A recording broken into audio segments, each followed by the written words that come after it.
Yeah, everybody, welcome. Today we will be reading Arthur Machen's The White People, and I'm joined by my illustrious guest here, Mao the dog. Would you like to? I'll introduce myself to your viewers. My name is Fludel. I usually do a Gothic nun, but for the purposes of this story, I'll be playing the character Ambrose. And why don't you introduce yourself, Mao? Hi, yeah, I am Morley Doog. Um, sorry, my camera keeps shifting. I am Morley Doog. Today I will be playing Cotgrave, and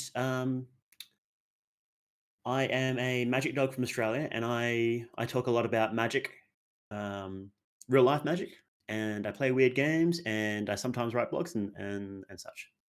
Yeah, that's kind of Yeah. where the idea for this came from, because this story deals very heavily with magic, folk magic, and also I think I know what made me think of it. It was a specific bit in the Sunset chapter of Killer Seven where I was just like, huh. For some reason, I'm thinking about Arthur Machen's The White People. It wasn't a pretty spooky forest, which kind of shows that it's on some level got its subconscious hooks in me. But yeah, when I found that Mel hadn't read the story, I thought it would be very fun to do it together. And Yeah, Yeah, I I see in chat, Juicy Sama is here. Welcome, welcome. Good to have you. Yeah, if you like the reading, I hope you stick around. Uh, Go right ahead. yeah, I just realized I had myself on mute for the last 2 minutes. Um, um, yeah, so I read this during the week as well, just in preparation for this, and it's very interesting. Um, yeah, it has some interesting ideas in it. Um, Not the mythological side of it, um, because I'm not particularly familiar with the different spells and stuff they talk about, but the discussion the two men have, it's pretty interesting. So Yeah, I I'd be find very that one keen quite to. interesting too, and we'll cover that at the end of the show. Uh, well, a little bit. I think I'll give a brief background on Arthur Machen. Arthur Machen was a horror writer who came before Lovecraft and is very much cited to be one of his inspirations. Uh, Within horror literature, the kind of trend at the time was called supernatural horror, and this dealt with things such as werewolves, vampires, classic stuff. And because it was familiar and classic, that also made it very hard to actually make it scary. And Mm, so Meacham, along with Chambers and a few others, are cited by Lovecraft in his essays, supernatural horror and literature, where he basically says like we need to come up with new stuff, and these guys, Poe, Chambers, Meacham, etc., have been doing that. There does seem to be supernatural elements to their work. However, it's often left vague. The things are obscure or are entirely new and made up, as in the case of like the House on the Borderland, and because of this, they have the audience isn't familiar with them. It's not another vampire, werewolf, etc. But it does still have this folk horror blend, and Lovecraft gets cited a lot for cosmic horror, but he did write a bunch of stuff which is very folk horror ish, like Shub Niggurath, or or all his stories that deal with cults and rituals are still leaning into folk horror, even if there's the implication that it's actually some kind of science.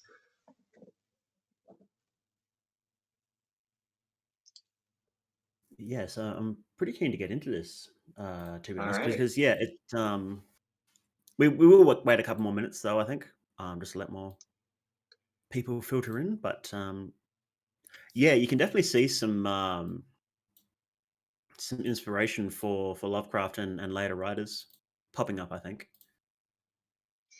Yeah. just Uh, another strange, one of mysterious Meacham's stuff stories. happening. Yeah, another one of Meacham's stories, the great god Pan, uh, is very much like Lovecraft before Lovecraft, and when people want to cite Lovecraft but don't want to cite Lovecraft, they go to the great god Pan.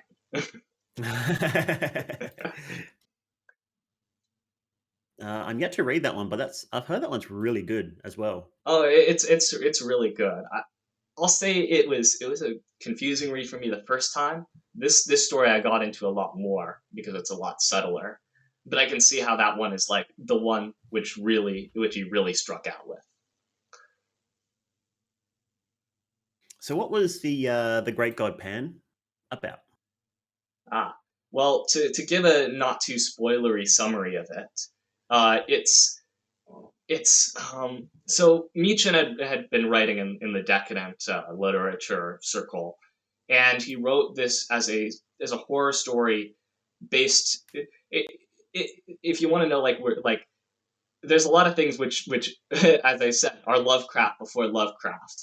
It deals with this very Hmm. folky, strange, magical thing, but it's coming from the perspective of this scientist trying to understand it. And also there's this monster is not a static force in the world. It's continuously evolving. It's it has a and so that makes it even more uneasy as even as the scientist trying to understand it, it's clear he's way out of his league. And of course, that's the kind of hubris that leads to your downfall in a horror story. Yeah, yeah. Hubris is a pretty common theme in Lovecraft. Just thinking back to a lot of the stories, Yeah. a lot of What stories and is things it? I've Man read. is on a little small island of ignorance, Yeah. running from the harsh light into a new dark age. Hmm. And not even just man, but pretty much every race that pops up Yeah, whenever they have a downfall, it's usually because of their own hubris. indeed. You know, digging too deep, too greedily.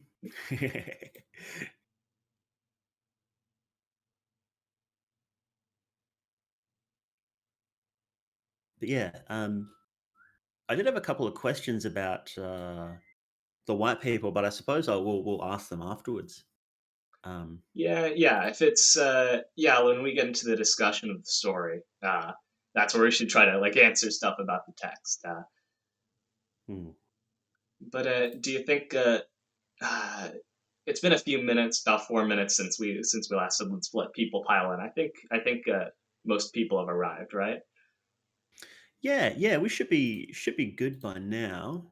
Um, yeah, Alrighty. yeah. What do you say we get started? Without further ado, all right. Prologue. Sorcery and sanctity. These are the only realities. Each is an ecstasy, a withdrawal from the common life. Yes, magic is justified of her children. There are many, I think, who eat dry crusts and drink water, with a joy infinitely sharper than anything within the experience of practical epicure. Oh, before we should we just set the scene because we are Oh yeah. missing a little bit of the Uh, text here. Oh, you go. so in the prologue, it's a cordial meeting between two scholars, Ambrose and Cotgrave. I'm playing Ambrose, and Mao is playing Cotgrave. Yeah, the prologue and the epilogue are the two men speaking, and then the middle part of the book is originally just a diary. Yeah, a But we will take manuscript. turns Yeah. reading it. hmm So, Um, starting over. Sorcery and sanctity. These are the only realities. Each is an ecstasy, a withdrawal from the common life. Yes, magic is justified of her children. There are many, I think, who eat dry crusts and drink water, with a joy infinitely sharper than anything within the experience of practical epicure. you were speaking of the saints. Yes, and of the sinners, too. I think you are falling into the very general error of confining the spiritual world to the supremely good, but the supremely wicked necessarily have their portion in that. The merely carnal, sensual man can no more be a great sinner than he can be a great saint. Most of us are just indifferent, mixed up creatures. We muddle through the world without realizing the meaning and the inner sense of things, and consequently, our wickedness and our goodness are alike second rate, unimportant. And you think the great sinner then will be an ascetic as well as the great saint? Great people of all kinds forsake the imperfect copies and go to the perfect originals. I have no doubt but that many of the very highest among the saints have never done a good action, using the words in their ordinary sense. And on the other hand, there have been those who have sounded the very depths of sin, who all their lives have never done an ill deed. Some whiskey, perhaps?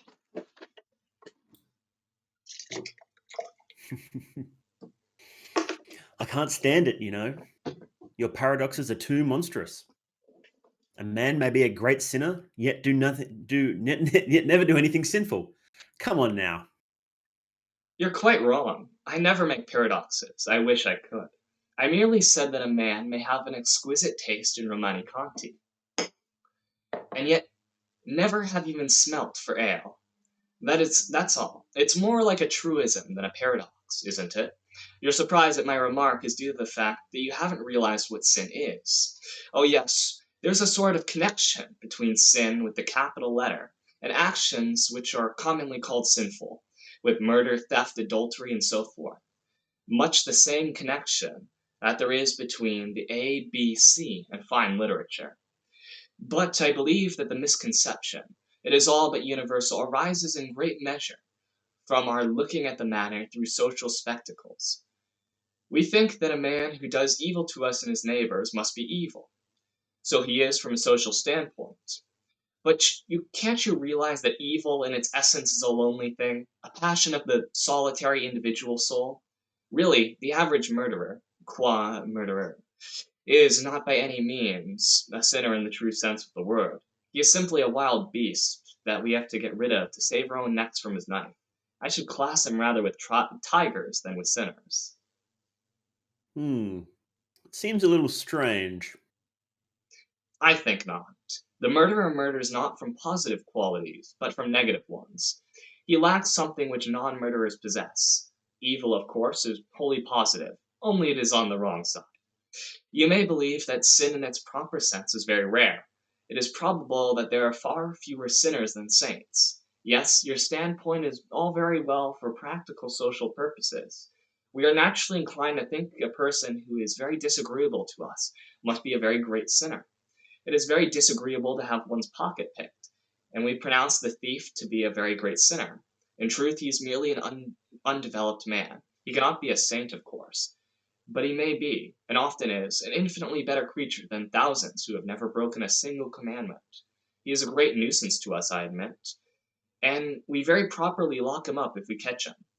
But between his troublesome and unsocial action and evil, oh, the connection is of the weakest. Do you know, you interest me immensely. You think then that we do not understand the real nature of evil? No, I don't think we do. We overestimate it and we underestimate it. We take the very numerous infractions of our social bylaws, the very necessary and very proper regulations which keep the human company together, and we get frightened at the prevalence of sin and evil. But that is really nonsense. Take theft, for example. Have you any horror at the thought of Robin Hood? Of the Highland Caterans of the 17th century, of the moss troopers, of the company promoters of our day? Then, on the other hand, we underrate evil. We attach such an enormous importance to the sin of meddling with our pockets and our lives that we have quite forgotten the awfulness of real sin. And what is sin? I think I must reply to your question by another. What would your feelings be, seriously, if your cat or your dog began to talk to you, and to dispute with you in human accents? You would be overwhelmed with horror, I am sure of it. And if the roses in your garden sang a weird song, you would go mad. And suppose the stones in the road began to swell and grow before your eyes, and if the pebble that you noticed at night had shot out stony blossoms in the morning. Well, these examples may give you some notion of what sin really is. You astonish me. I had never thought of that. If that is really so, one must turn everything upside down. Then the essence of sin really is. In taking of heaven by storm, it seems to me, it appears to me that it is simply an attempt to penetrate into another and higher sphere in a forbidden manner. You can understand why it is so rare. There are few indeed who wish to penetrate into other spheres, higher or lower, in ways allowed or forbidden. Men, in the mass, are amply content with life as they find it. Therefore, there are few saints, and sinners, in the proper sense, are fewer still, and men of genius, who partake sometimes of each character, are rare also. Yes, on the whole, it is, perhaps, harder to be a great sinner than a great saint. There is something profoundly unnatural about sin. Is that what you mean? Exactly. Holiness requires as great, or almost as great, an effort. But holiness works on lines that were natural ones. It is an effort to recover the ecstasy that was before the fall. But sin is an effort to gain the ecstasy and the knowledge that pertain alone to angels, and in making this effort man becomes a demon. I told you that the mere murderer is not therefore a sinner. That is true, but the sinner is sometimes a murderer. Gilderoy is an instance. So you can see that while the good and the evil are unnatural to man as he is now, to man, the social, civilized being, evil is unnatural in a much deeper sense than good. The saint endeavors to recover a gift which he has lost. The sinner tries to obtain something which was never his. In brief, he repeats the fall. But are you a Catholic? Yes, I am a member of the persecuted Anglican Church. Then how about those texts which seem to reckon as sin, which you would set down as a mere trivial dereliction? Yes, but in one place the word sorcerers comes in the same sentence, doesn't it? That seems to me to give the keynote. Consider, can you imagine for a moment that a false statement which saves an innocent man's life is a sin? No. Very good then. It is not the mere liar who is excluded by those words. It is above all the sorcerers who use the failings incidental to material life as instruments to obtain their infinitely wicked ends.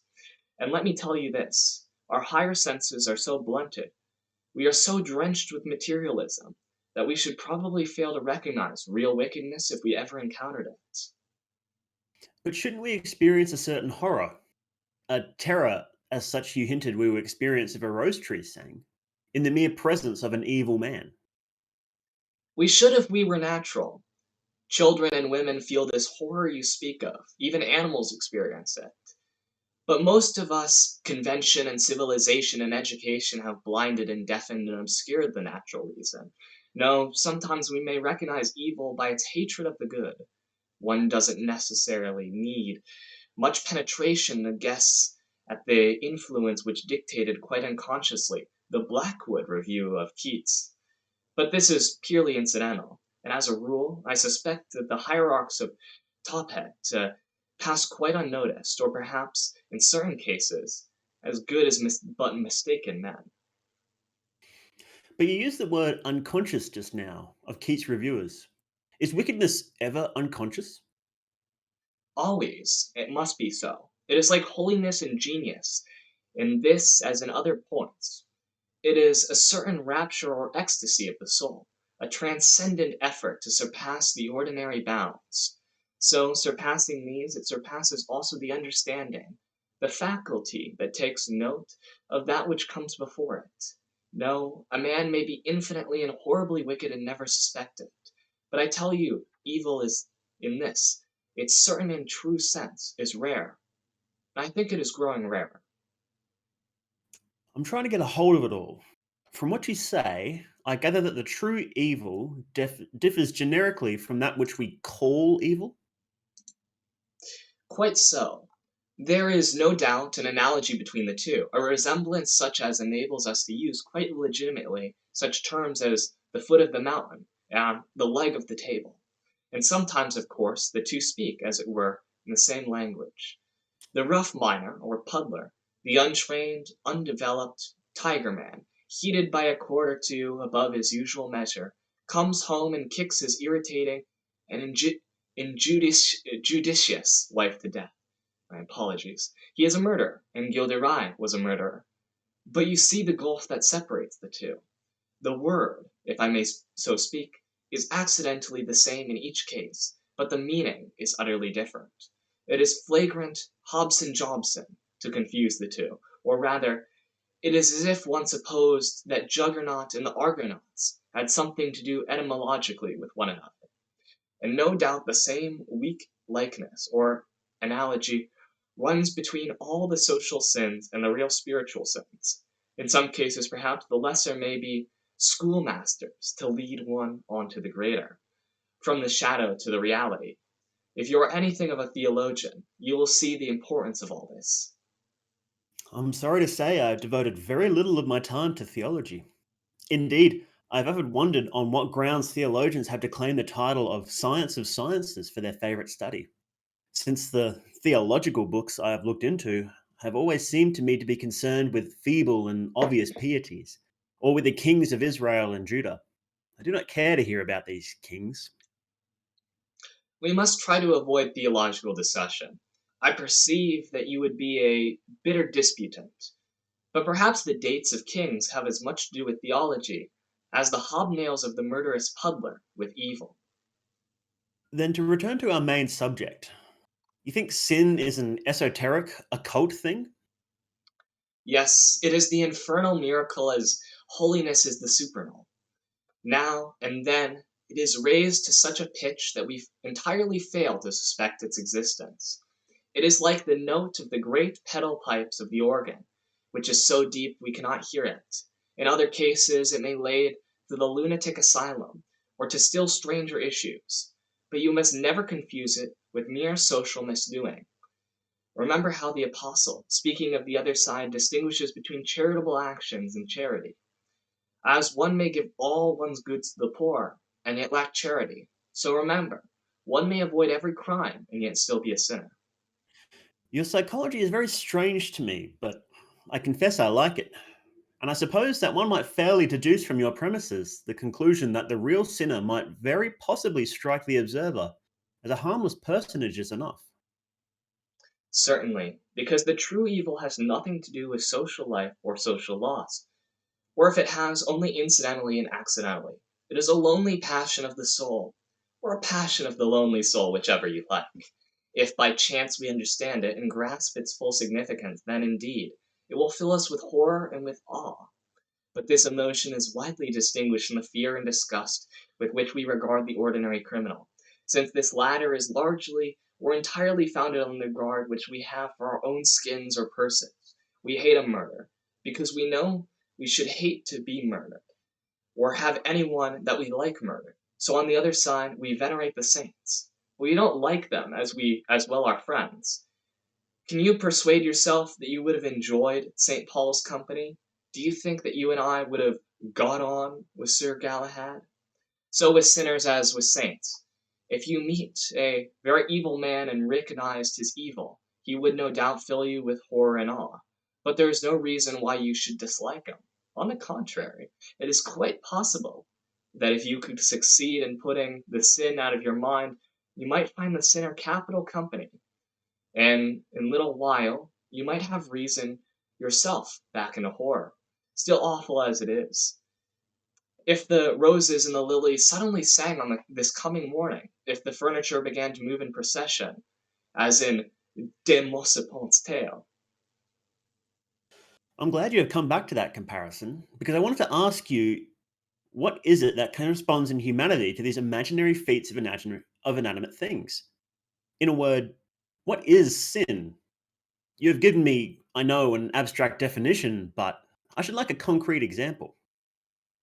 I told you it was very rare. The materialism of the age, which has done a good deal to suppress sanctity, has done perhaps more to suppress evil. We find the earth so very comfortable that we have no inclination either for ascents or descents. It would seem as if the scholar who decided to specialize in top end would be reduced to purely antiquarian researches. No paleontologist could show you a live pterodactyl, and yet you, I think, have specialized, and I believe that your researches have descended to our modern times. You are really interested, I see. Well, I confess that I have dabbled a little, and if you like, I can show you something that bears on a very curious subject we have been discussing.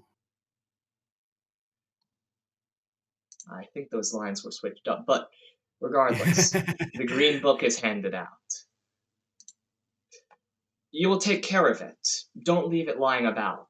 It is one of the choicier pieces in my collection. I should be very sorry if it were lost.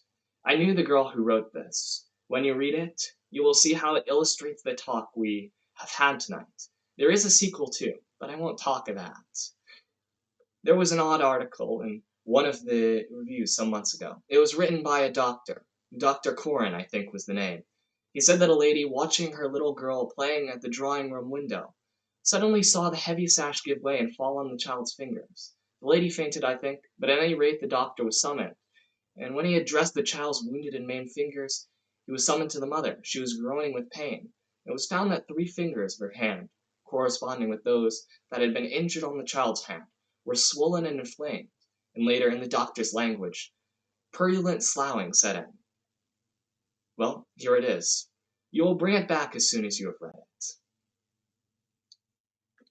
Should we take a On to. short break just to catch up everybody who may Sure. have joined? All right, so with me I think today that is good. is, yeah. So we're about a quarter of the way in, and we are that was just the prologue to the story. And with me Yes, today is Fleur. And yeah, so we're the reading the White Story by Arthur. Well, how's it pronounced? Machen? Arthur Machen, I believe. Yeah, Arthur Meacham. we're getting into the main content of this little novella. It's called the Green Book, and it's set as a manuscript from a girl written, and this is what Ambrose seeks to illustrate evil to Cotgrave with as part of this ongoing theological spiritual discussion. Yeah, so one of the sort of the core ideas, which I guess we'll just touch on briefly because we will have a discussion at the end, is that true evil is different from just minor sins like stealing or even murdering. They're sins, sure, and truly evil person may commit them, but they're not inherently linked. Yeah, this idea that that if true good is something unnatural, saintly, not of this world, true evil is the same. Which I find a very interesting idea indeed. And this next section of the book is supposed to help illustrate that idea. But you may Thank you for the not see that hydration. on your first read. Uh, yeah, I'll take a hydration too. Yeah, I read this during the week, and I've been thinking about it. And it is definitely a story that you need to read through a few times, I think, because it's not immediately obvious how it relates. Yeah. So, without further ado, let's get into the Green Book. Begin. Another hydration. Hang Go right ahead. You'll need it for this next part. on.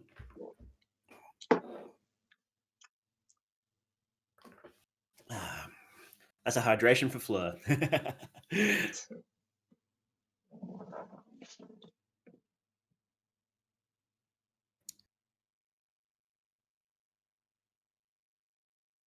This part was this part was difficult to read because it's just basically a big wall of text without much editing. Thank God for the wonderful and insightful writing of children, but if only they had better grasp over grammar. Oh, my chat has demanded I read in a singlet, so I will have to switch my outfit. Alrighty.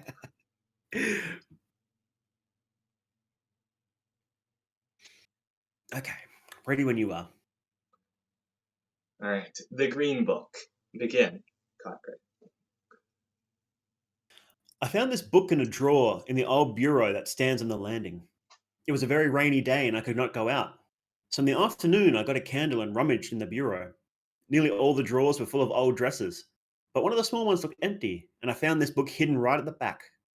I wanted a book like this, so I took it to write in. It is full of secrets. I have a great many other books of secrets I have written, hidden in a safe place, and I'm going to write here many of the old secrets and some new ones. But there are some I should not put down at all. I must not write down the real names of the days and the months which I found a year ago, nor the way to make the Aklo letters, or the Qian language, or the great beautiful circles, nor the Mao games, nor the chief songs. I may write something about all these things, but not the way to do them, for peculiar reasons. And must not say who the nymphs are, or the dolls, or the Gilo, or what Vulas mean.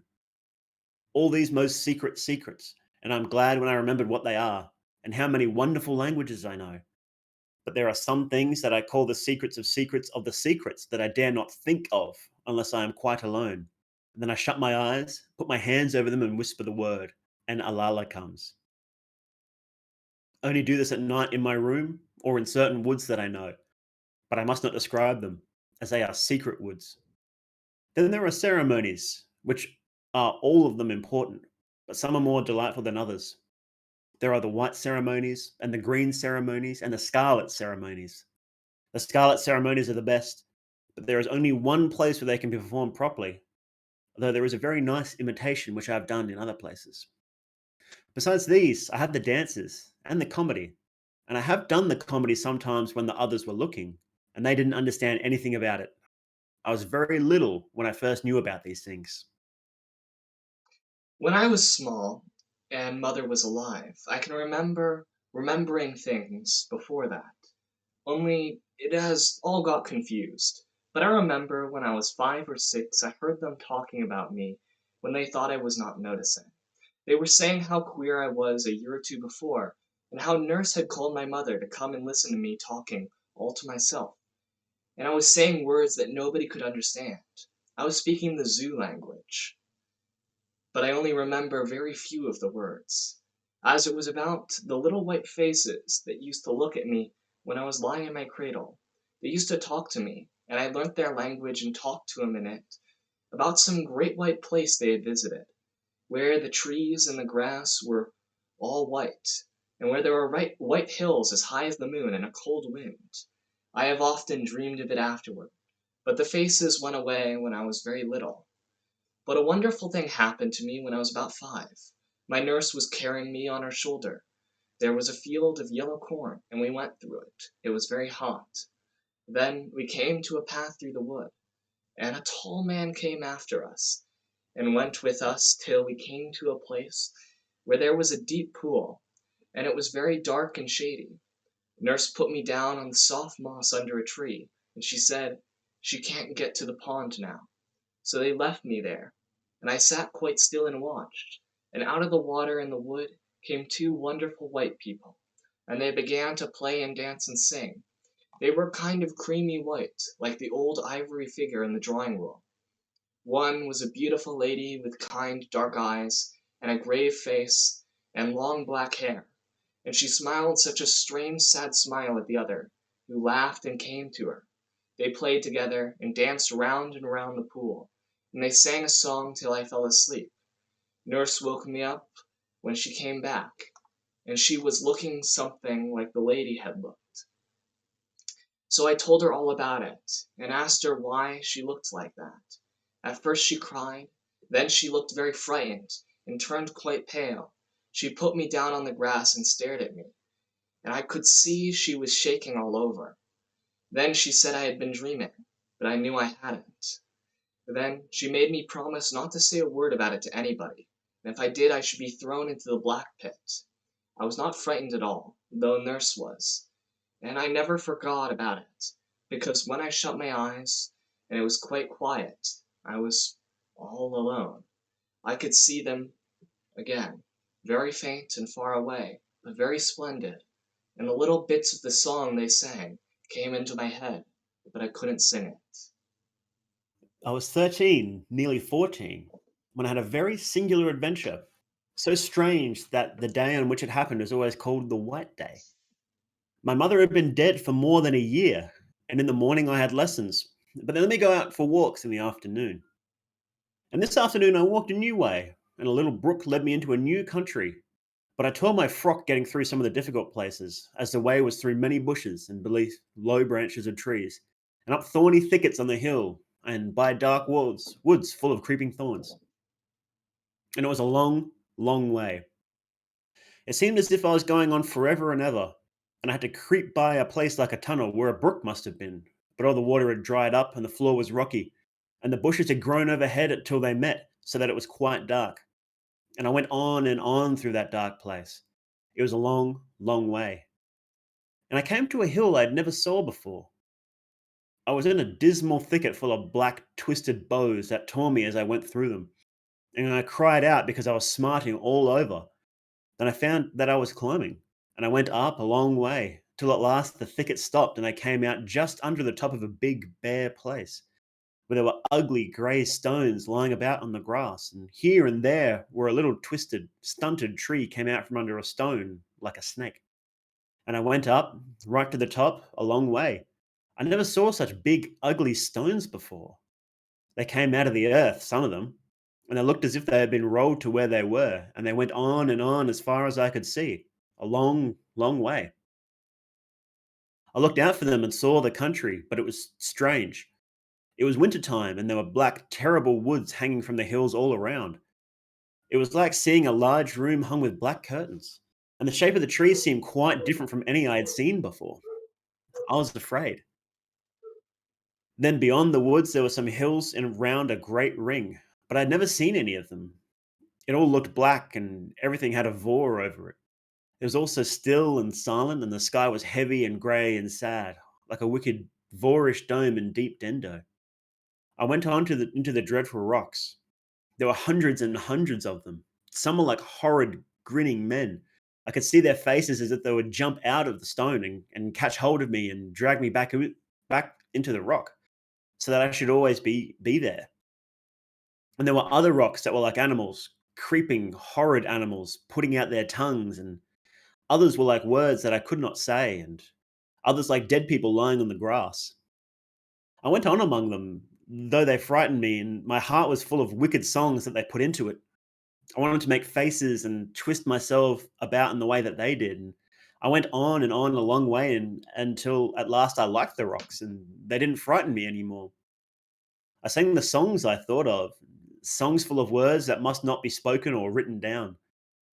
Then I made faces like the faces on the rocks, and I twisted myself about like the twisted ones, and I lay flat down on the ground like the dead ones. And I went up to the one that was grinning and put my arms around him and hugged him. And so I went on and on through the rocks until I came up to a round mound in the middle of them. It was higher than a mound. It was nearly as high as our house. It was like a great basin turned upside down, all smooth and round and green, with one stone, like a post, sticking up at the top. I climbed up the sides, but they were so steep I had to stop, or I should have rolled all the way down again. And I should have knocked myself against the stones at the bottom and perhaps been killed. But I wanted to get up to the very top of the big round mound, so I lay down flat on my face, took hold of the grass with my hands, and drew myself up bit by bit, till at last I was at the top. Then I sat down on the stone at the middle and looked all around about. I felt like I'd come such a long, long way, as just as if I were 100 miles from home, or in some other country, or in one of the strange places I'd read about in the Tales of the Genie and Arabian Nights, or as if I had gone far across the sea, far away, for years, and I had found another world that nobody had ever seen or heard of before, or as if I had somehow flown through the sky and fallen on one of the stars I had read about, where everything is dead and cold and grey, and there is no air, and the wind doesn't blow. I sat on the stone and looked around and down and round about me. It was just as if I was sitting on a tower in the middle of a great empty town, because I could see nothing around but the grey rocks on the ground. I couldn't make out their shapes anymore, but I could see them on and on for a long way, and I looked at them and they seemed as if they had been arranged into patterns and shapes and figures. I knew they couldn't be because I had seen a lot of them coming right out of the earth, joined to deep rocks below. So I looked again.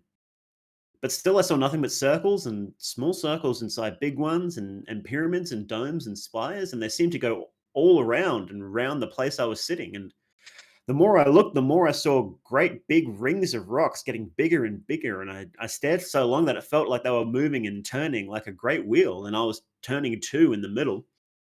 I got quite dizzy and queer in the head. And everything began to be hazy and not clear. And I saw little sparks of blue light. And the stones looked as if they were springing and dancing and twisting as they went around and around and round. I was frightened again and I cried out loud and jumped from the stone I was sitting on and fell down. When I got up, I was so glad they looked all still, and I sat down on the top and slid down the mound and went on again. I danced as I went around the peculiar way that the rocks had danced when I got giddy, and I was so glad I could do it quite well. I danced and danced along and sang extraordinary songs that came into my head. At last, I came to the edge of that flat hill, and there were no more rocks, and the way went through the dark thicket in a hollow. It was just as bad as the other one I went through climbing, but I didn't mind this one because I was so glad I had seen those singular dances and could imitate them. I went down, creeping through the bushes, and a tall nettle stung me on my leg, and it made me burn, but I didn't mind it. And I tingled with the bows and the thorns, but I only laughed and sang. Then I got out of the thicket into a close valley, into a secret little place like a dark passage that nobody ever knows of, because it was so narrow and deep, and the woods were so thick and round. There was a steep bank with trees hanging on it, and there were ferns kept green all through the winter, when they were dead and brown upon the hill. And the ferns there have a sweet, rich smell like what oozes out of fir trees. There was a little stream of water running down this valley, so small I could easily step across it. I drank the water with my hand, and it tasted like bright yellow wine, and it sparkled and bubbled as it ran down over the beautiful yellow and green and stones, so that it seemed alive in all colors at once. I drank it, and I drank more with my hand, but I couldn't drink enough, so I lay down and bent my head and sucked the water up with my lips. It tasted much better drinking it that way, and a ripple would come up to my mouth and give me a kiss, and I laughed and I drank again, pretending there was a nymph, just like the one in the old picture at home who lived in the water and was kissing me. So I bent down low in the water, put my lips softly to it, and whispered to the nymph that I would come again. I felt sure this could not be common water. I was so glad when I got up and went on. I danced up and went up and up into the valley under hanging hills. When I came to the top, the ground rose up in front of me, tall and steep as a wall. And there was nothing but the green wall and the sky. I thought of forever and ever, the world without end. Amen. And I thought I must have really found the end of the world because it was like the end of everything, as if there could be nothing at all beyond except the kingdom of Vor, where the light goes where it's put out, and the water goes where the sun takes it away.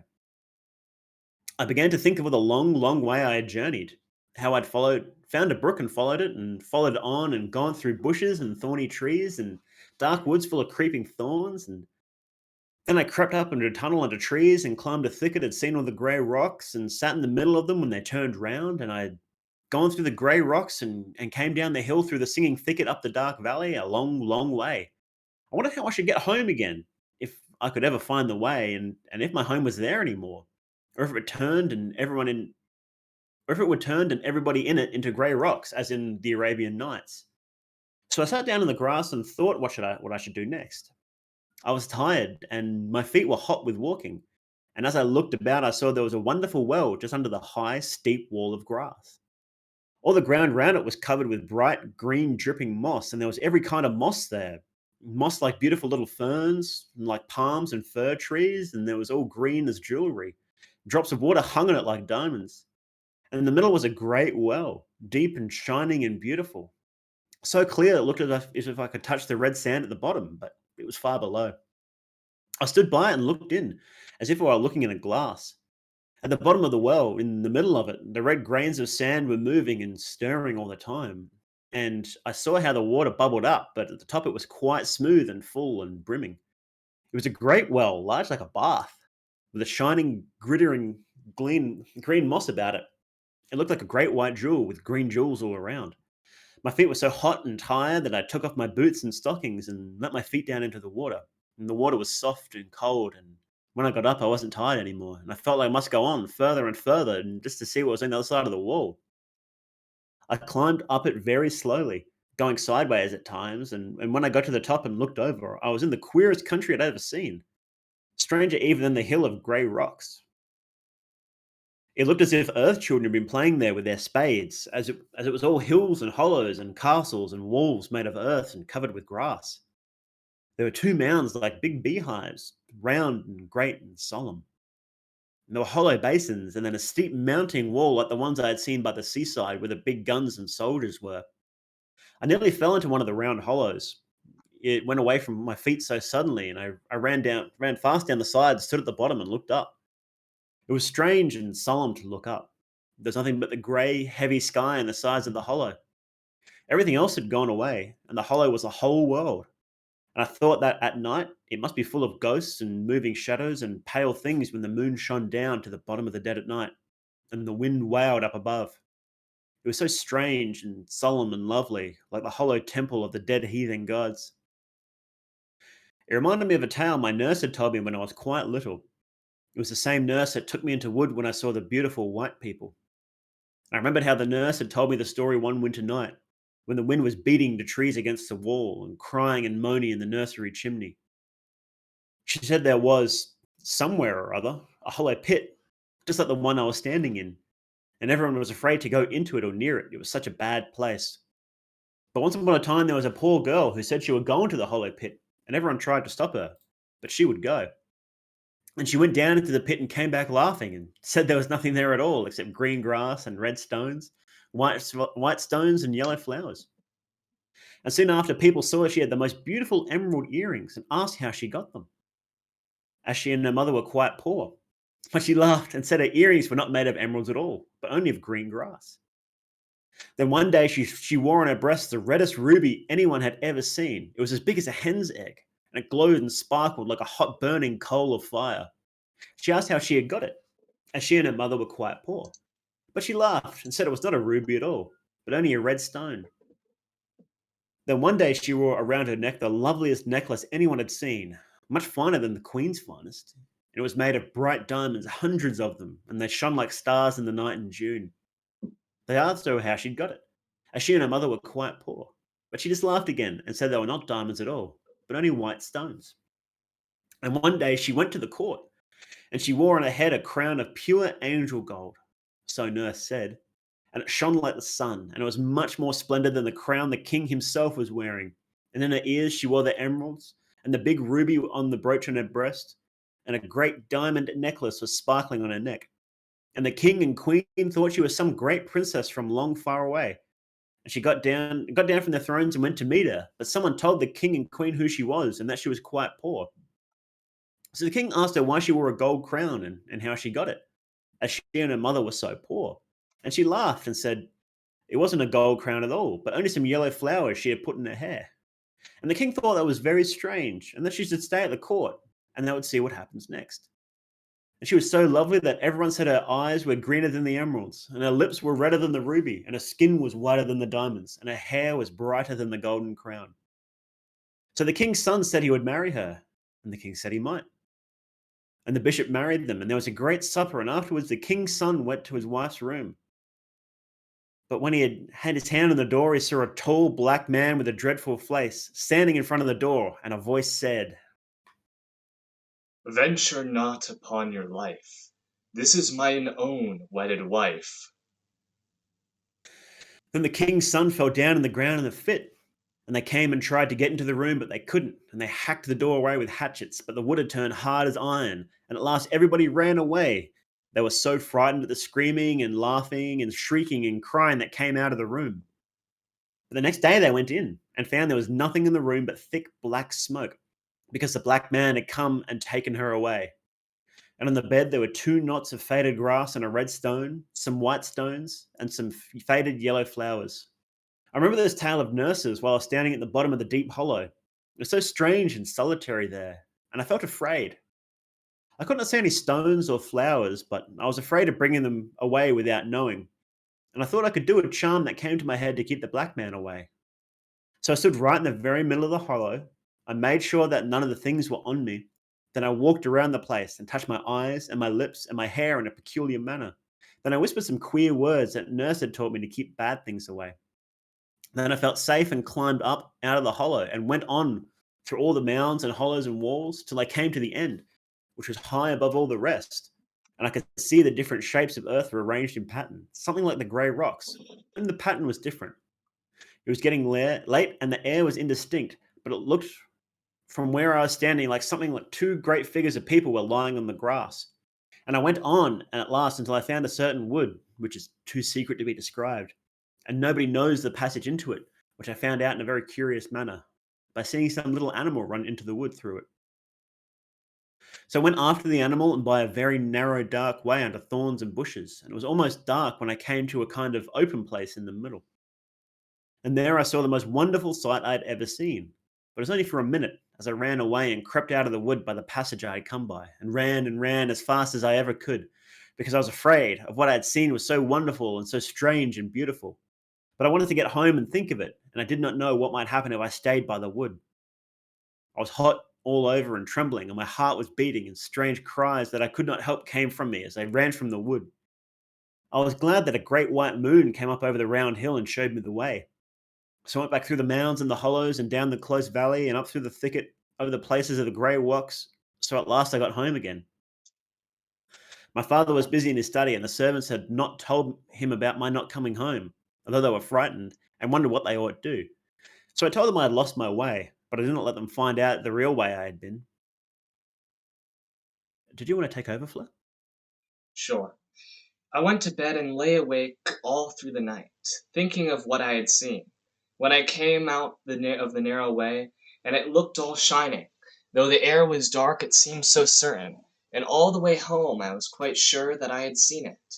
And I wanted to be alone in my room, and be glad over it all to myself, and shut my eyes and pretend it was there, and do all the things I would have done if I had not been so afraid. But when I shut my eyes the sight would not come, and I began to think about my adventures all over again, and I remembered how dusky and queer it was at the end, and I was afraid it must have been all a mistake, because it had seemed so impossible it could happen. It seemed like one of Nurse's tales, which I didn't really believe in, though I was frightened at the bottom of the hollow, and the stories she told me when I was little came back into my head, and I wondered whether it was really there, what I had thought I had seen, or whether any of her tales could have happened a long time ago. It was so queer. I lay awake there in my room at the back of the house, and the moon was shining on the other side towards the river, so the bright light did not fall upon the well, and the house was quite still. I heard my father come upstairs just after the clock struck 12, and after the house was still and empty, as if there was nobody alive in it. And though it was all dark and indistinct in my room, a pale, glimmering kind of light shone in through the white blind. And once I had gotten up and looked out, and there was a great black shadow of the house covering the garden, looking like a prison where men are hanged. And beyond it was all white, and the wood shone white with black gulfs between the trees. It was still and clear, and there were no clouds on the sky. I wanted to think of what I had seen, but I couldn't. I had began to think of all the tales that Nurse had told me so long ago that I had forgotten, but they all came back, and mixed with the thickets and the grey rocks and the hollows and the earth and the secret wood, till I hardly knew what was new and what was old, or whether it was not all dreaming. And then I remembered that hot summer afternoon, so long ago, when Nurse left me by myself in the shade, and the white people came out of the water and out of the wood, and played and danced and sang, and began to fancy that the Nurse told me something like it before I saw them, only I couldn't recollect exactly what she had told me. Then I wondered whether she had been the White Lady. As I had remembered, she was just as white and beautiful, and had the same dark eyes and black hair, and sometimes she smiled and looked like the lady had looked, when she was telling me some of her stories beginning with Once upon a time, or in the time of the fairies. But I thought she couldn't be the lady, as she seemed to have gone a different way into the wood, and I didn't think the man who came after us could be the other, or I couldn't have seen that wonderful secret in the secret wood. I thought of the moon. But it was afterwards, when I was in the middle of the wild land, where the earth was made into the shape of great figures, and it was all walls, mysterious hollows, and smooth round mounds, that I saw the great white moon come up over a round hill. I was wondering about all these things, till at last I got quite frightened, because I was afraid that something had happened to me, and I remembered nurse's tale of the poor girl who went into the hollow pit, and was carried away at last by the black man. I knew I had gone into a hollow pit too, and perhaps it was the same, and I had done something dreadful. So I did the charm over again, and touched my eyes and my lips and my hair in a peculiar manner, and said the old words from the fairy language, so that I might be sure I had not been carried away. I tried again to see the secret wood, to creep up the passage and see what I had seen there, but somehow I couldn't, and kept on thinking of nurse's stories. There was one I remembered about a young man who once upon a time went hunting, and all the day he and his hounds hunted everywhere, and they crossed the rivers and went into the woods, and went round the marshes, but they couldn't find anything at all. And they hunted all day till the sun sank down and began to set behind a mountain. And the young man was angry because he couldn't find anything, and he was going to turn back, when just as the sun touched the mountain, he saw come out of a break in front of him a beautiful white stag. And he cheered to his hounds, but they whined and would not follow. And he cheered to the horse, but it shivered and stood shock still. And the young man jumped off the horse and left the hounds and began to follow the white stag all alone. And soon it was quite dark, and the sky was black, without a single star shining upon it. The stag went away into the darkness, and though the man had brought his gun with him, he never shot at the stag, because he wanted to catch it, and he was afraid he would lose it in the night. But he never lost it once, though the sky was so black and the air so dark, and the stag went on till the young man didn't know a bit where he was. And they went through enormous woods where the air was full of whispers, and a pale dead light came out from the rotten tusks that were lying on the ground. And just as the man thought he had lost the stag, he would see it all white and shining in front of him, and he would run fast to catch it, but the stag always faster, so he did not catch it. And they went through the enormous woods and swam across rivers, and then they waded through the black marshes where the ground bubbled, and the air was full of will-o'-wisps, and the stag fled down into rocky, narrow valleys, where the air was like the smell of a vault, and the man went after it. And they went over the great mountains, and the man heard the wind come down from the sky, and the stag went on, and the man went after. And at last the sun rose, and the young man found he was in a country he had never seen before. It was a beautiful valley with a bright stream running through it, and a great big round hill in the middle. And the stag went down the valley, towards the hill, and it seemed to be getting tired, and went slower and slower, though the man was tired too. He began to run faster. He was sure he would catch the stag at last. But just as they got to the bottom of the hill, and the man stretched out his hand to catch the stag, it vanished into the earth, and the man began to cry. He was so sorry that he had lost it after his long hunting. But as he was crying, he saw there was a door in the hill, just in front of him, and he went in, and it was quite dark, but he went on, as he thought he wouldn't find the white stag. And all of a sudden it got light, and there was the sky, and the sun shining, and the birds singing in the trees, and there was a beautiful fountain. And by the fountain a lovely lady was sitting, who was queen of the fairies, and she told the man that she had changed herself into a stag to bring him there, because she loved him so much. Then she brought out a great gold cup covered with jewels from her fairy palace, and she offered him wine in the cup to drink, and he drank. The more he drank, the more he longed to drink, because the wine was enchanted. So he kissed the lovely lady. She became his wife. And he stayed all that day and all that night in the hill where she lived. And when he woke up, he found he was lying on the ground, close to where he had first seen the stag. And his horse was there, and his hounds were there waiting, and he looked up, and the sun sank behind the mountain. And he went home and lived a long time. But he would never kiss any other lady, because he had kissed the queen of the fairies. And he would never drink common wine any more, because he had drunk enchanted wine. And sometimes nurse told me the tales that she had heard from her great-grandmother, who was very old, and lived in a cottage on the mountain all alone. And most of these tales were about a hill, where people used to meet at night long ago. And they used to play all sorts of strange games and do queer things that nurse told me of, but I couldn't understand. And now, she said, everybody but her great-grandmother had forgotten all about it, and nobody knew where the hill was, not even her great-grandmother. But she told me one very strange story about the hill, and I trembled when I remembered it. She said that people always went there in the summer, when it was very hot, and they had to dance a good deal. It would be all dark at first, and there were trees there, which made it much darker, and people would come, one by one, from all directions, by a secret path that nobody else knew, and the two persons would keep the gate, and every one as they came up had to give a very curious sign, which nurse showed me as well as she could, but she said she couldn't show me properly. And all kinds of people would come. There would be gentlefolks and village folks, and some old and boys and girls and people, and quite small children who sat and watched. And it would be all dark as they came in, except in one corner, where someone was burning something that smelled strong and sweet, and made them laugh. And there was one, and one would see a glaring of coals, and the smoke mounting up red. And so they would all come in, and when the last had come there was no door any more, and so that no one else could get in, even if they knew there was anything beyond. And once a gentleman, who was a stranger and had ridden a long way, lost his path at night, and his horse took him into the very dreadful middle of the wild country, where everything was upside down, and there were dreadful marshes and great stones everywhere, and holes underfoot, and trees that looked like gibbet posts, and because they had great black arms that stretched out across the way. And this strange gentleman was very frightened, and his horse began to shiver all over. And at last it stopped and wouldn't go any further, and the gentleman got down and tried to lead the horse, but it wouldn't move, and it was all covered with a sweat like death.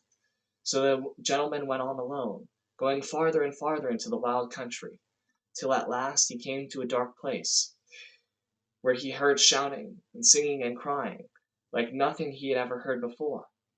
It all sounded quite close to him, but he couldn't get in. So he began to call, and while he was calling, something came behind him. In a minute his mouth and arms and legs were all bound up. He fell into a swoon. And when he came to himself,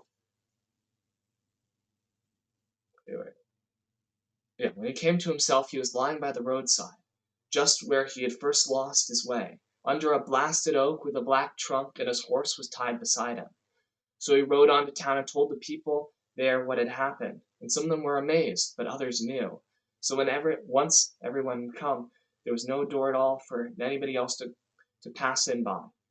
And when they were all inside, round in a ring, touching each other, some began to sing in the darkness, and someone else would make a noise like thunder with a thing they had on purpose. And on still nights people would hear the thundering noise far, far away beyond the wild land. And some of them, who thought they knew what it was, used to make a sign on their breasts when they woke up in their beds at the dead of night and heard that terrible deep noise, like thunder on the mountains. And the noise and the singing would go on and on for a long time, and people who were in a ring swayed a little to and fro, and the song was in an old, old language that no one knows, and the tune was queer. Nurse said her great-grandmother had known someone who remembered a little of it, and when she was quite a little girl, and nurse tried to sing some of it to me, and it was so strange a tune that I turned all cold and my flesh crept as if I had put my hand on something dead. And sometimes it was a man that sang, and sometimes it was a woman, and sometimes the one who sang it did it so well that 2 or 3 people who were there fell to the ground shrieking and tearing with their hands. The singing went on, and the people in the ring kept swaying to and fro for a long time, and at last the moon would rise over the place they called the Tol Dol, and came up and showed them swinging and swaying from side to side, with the sweet thick smoke curling from the burning coals, and floating in circles all around them. Then they had their supper. A boy and a girl brought it to them. The boy carried a great cup of wine, and the girl carried a cake of bread, and they passed the bread and the wine round and round, but they tasted quite different from common bread and common wine, and changed everybody that tasted them. Then they all rose and danced, and secret things were brought out of some hiding place, and they played extraordinary games, and danced round and round in the moonlight, and sometimes people would suddenly disappear, and never be heard of afterwards, and nobody knew what happened to them. And they drank more of that curious wine, when they made images and worshipped them, and nurse showed me how to make the images, were made one day when we went out for a walk, and we passed by a place where there was a lot of wet clay. So nurse asked me if I would like to know what those things were like that they were made on the hill, and I said yes. And then she asked me if I would promise to never tell a living soul a word about it. And if I did, I was to be thrown into the black pit with the dead people. And I said I wouldn't tell anybody. And she said the same thing again and again, and I promised. So I took my wood spade and dug a big lump of clay and put it in my tin bucket. And she told me to say, if anyone met us, that I was going to make pies when I went home. And then I went on a little way till we came to a little break going right into the road. And there stopped and looked up the road and down it, and then peeped through the hedge into the field on the other side. And then she said, quick, and we ran into a break and crept in and out among the bushes till we had gone a good way from the road. Then we sat under a bush, and I wanted to know so much to know what nurse was going to make with the clay, but before she would begin, she made me promise again not to say a word about it. Then she went again and peeped through the bushes on every side, though the lane was so small and deep that hardly anyone ever went there. So we sat down, and nurse took out the clay of the bucket, and began to knead it with her hands and do queer things with it, and turn it all about. And she hid it under a big dock leaf for a minute or two, and then she brought it out again. And then she stood up and sat down, and walked around the clay in a peculiar manner. All the time she was softly singing a sort of rhyme, and her face got very red. And then she sat down again, and took the clay in her hands, and began to shape it into a doll, but not like the dolls I have at home. She made the queerest doll I had ever seen, all out of wet clay, and hid it under a bush to get dry and hard. And all the time she was making it, she was singing these rhymes to herself, and her face got redder and redder. So we left the doll there, hidden away in the bushes where nobody would ever find it. Mal, would you like to take over? Sure. And a few days later, we went the same walk. And when we came to that narrow, dark place of the lane where the break runs to the bank, Nurse made me promise all over again, and she looked about, just as she had done before. We crept into the bushes till we got to the green place where the little clay man was hidden. I remember it all so well, though I was only 8, and it is 8 years ago now as I am writing it down. But the sky was a deep violet blue, and in the middle of the break was where we were sitting was a great elder tree covered in blossoms. And the other side there was a clump of meadowsweet. And when I think about that day, the smell of the meadowsweet and the elder blossom seems to fill the room. And if I shut my eyes, I can see the glaring blue sky, the little clouds floating, very white floating across it, and Nurse, who went away long ago, sitting opposite me and looking like a beautiful white lady in the wood. So we sat down, and Nurse took out the clay doll from the secret place she had hidden it, and she said, "We must pay our respects." And she would show me what to do, and I must watch her all the time.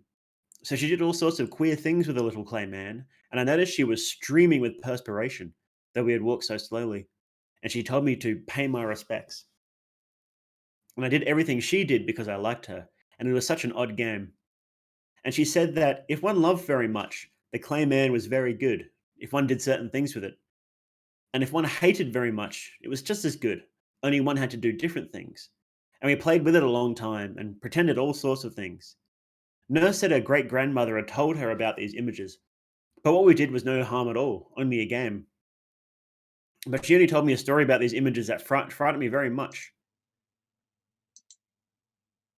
And that was what I remembered that night when I was lying awake in my room with the pale, empty darkness, thinking of what I had seen in the secret wood. Nurse said there was once a young lady of the high gentry who lived in a great castle, and she was so beautiful that all the gentlemen wanted to marry her because she was the loveliest lady that anyone had ever seen. And she was so kind to everyone, and everyone thought she was very good. But though she was polite to the gentlemen who wished to marry her, she put them off, and she said she couldn't make up her mind, and she wasn't sure that she wanted to marry anyone at all. And her father, who was a very great lord, was angry, though he was so fond of her, and he asked her why she wouldn't choose a bachelor out of all the handsome young men that came to the castle. But she only said she didn't love any of them very much, and she must wait, and if they pestered her, she would go and become a nun in the nunnery. So all the gentlemen said they would go away and wait for a year and a day, and when a year and a day were gone, they would come back and ask her which one she would marry. So the day was appointed and they all went away, and the lady had promised that in a year and a day would be her wedding day with one of them. But the truth was that she was the queen of the people who danced on the hill on the summer nights. And on the proper night, she would lock the door of her room, and she and her maid would steal out of the castle by a secret passage that only they knew of, and go away up into the hill of the wild land. She knew more of those secret things than anyone else. and more than anyone else knew before or after, because she would not tell anyone the most secret secrets. She knew how to do all the awful things, how to destroy young men, how to put a curse on people, and other things that I could not understand. And her real name was Lady Evelyn, but the dancing people called her Cassup, which meant somebody very wise in the old language. And she was wider than any of them and taller, and her eyes shone like the dark burning rubies. And she could sing songs that none of the others could sing. And when she sang, they all fell down on their faces and worshipped her. And she could go on what they called a shib show, which is very wonderful enchantment. She would tell the great lord, her father, that she wanted to go into the woods to gather flowers, so he let her go. And she and her maid went into the woods where nobody came, and the maid would keep watch. Then the lady would lie down under the trees and began to sing a particular song. And she stretched out her arms, and from every part of the wood, great serpents would come, hissing and gliding out among the trees, shooting their forked tongues as they crawled up to the lady. And they all came to her, twisted around her body, her arms, and her neck, till she was covered in writhing serpents, and there was only her head to be seen. And she whispered to them and sang to them, and they writhed around faster and faster, till she told them to go. And they all went away directly, back to their holes, and on the lady's breast there would be the most curious, beautiful stone shaped like an egg, coloured dark blue and yellow and red and green, marked like serpent scales. It was called a glamestone, and with it one could do all sorts of wonderful things. A nurse said her great grandmother had seen a glamestone with her own eyes, and it was for all the world shiny and scaly like a snake. And the lady could do a lot of other things as well, but she was quite fixed that she would not be married. And there were a great many gentlemen who wanted to marry her, but there were 5 of them who were chief, and their names were Sir Simon, Sir John, Sir Oliver, Sir Richard, and Sir Roland. All the others believed she spoke the truth, that she would choose one of them to marry her when a year and a day come. It was only Sir Simon, who was very crafty, who thought she was deceiving them all, and he vowed that he would watch and try and find out anything. And although he was very wise, he was very young, and he had a soft, smooth face like a girl's, and he pretended, as the rest did, that they would not come to the castle for a year and a day. And he was going away to the sea to foreign parts. But he really only went a very little way, and he came back dressed like a servant girl. And so he got a place in the castle to wash dishes. And he waited and watched and listened and said nothing. And he hid in dark places and woke up at night and looked out and heard things and saw things that he thought were very strange. And he was so sly that he told the girl that waited on the lady that he really was a young man, and that he had dressed up as a girl because he loved her so very much and wanted to be in the same house with her. And the girl was so pleased that she told him many things. It was more he was more than certain that Lady Evelyn was deceiving him and others. And he was so clever and told the servants so many lies that one night he managed to hide in Lady Evelyn's room behind the curtains. And he stayed quite still and never moved. And at last the lady came. And she bent down under the bed, raised up a stone, and there was a hollow place underneath. And out of it she took a waxen image, just like the clay one I and nurse had made in the break. And all the time her eyes were burning like rubies. And she took the little wax doll up in her arms and held it to her breast. And she whispered and murmured and took it up and laid it down again. She held it high and held it low and laid it down again. And she said, "Happy is he that begat the bishop, that ordered the clerk, that gathered the wax that my own true love was made of." And she brought out an aubrey and brought out of an aubrey a great golden bowl, and she brought out of a closet a great jar of wine, and she poured some wine into the bowl, and she laid her mannikin very gently in the wine and washed it in the wine all over. So someone just asked me a question in my chat. What would you do if a Brazilian appeared in your live stream? I don't know. I suppose we just keep going. Hmm, indeed. A nice break in tension. Okay. Then Lady Evelyn went to a cupboard and took a small round cake and laid it out on the image's mouth. And then she bore it softly and covered it up. And Sir Simon, who was watching all the time, although he was terribly frightened, saw the lady bend down and stretch out her arms and whisper and sing. And then Sir Simon saw beside her a handsome young man who kissed her on the lips. And they drank wine out of the golden bowl together. They ate the cake together. But when the sun rose, there was only the little wax doll. And the lady hid it again under the bed in the hollow place. So Sir Simon knew quite well what the lady was, and he waited and watched till the time she said was nearly over, and in a week the year and a day would be done.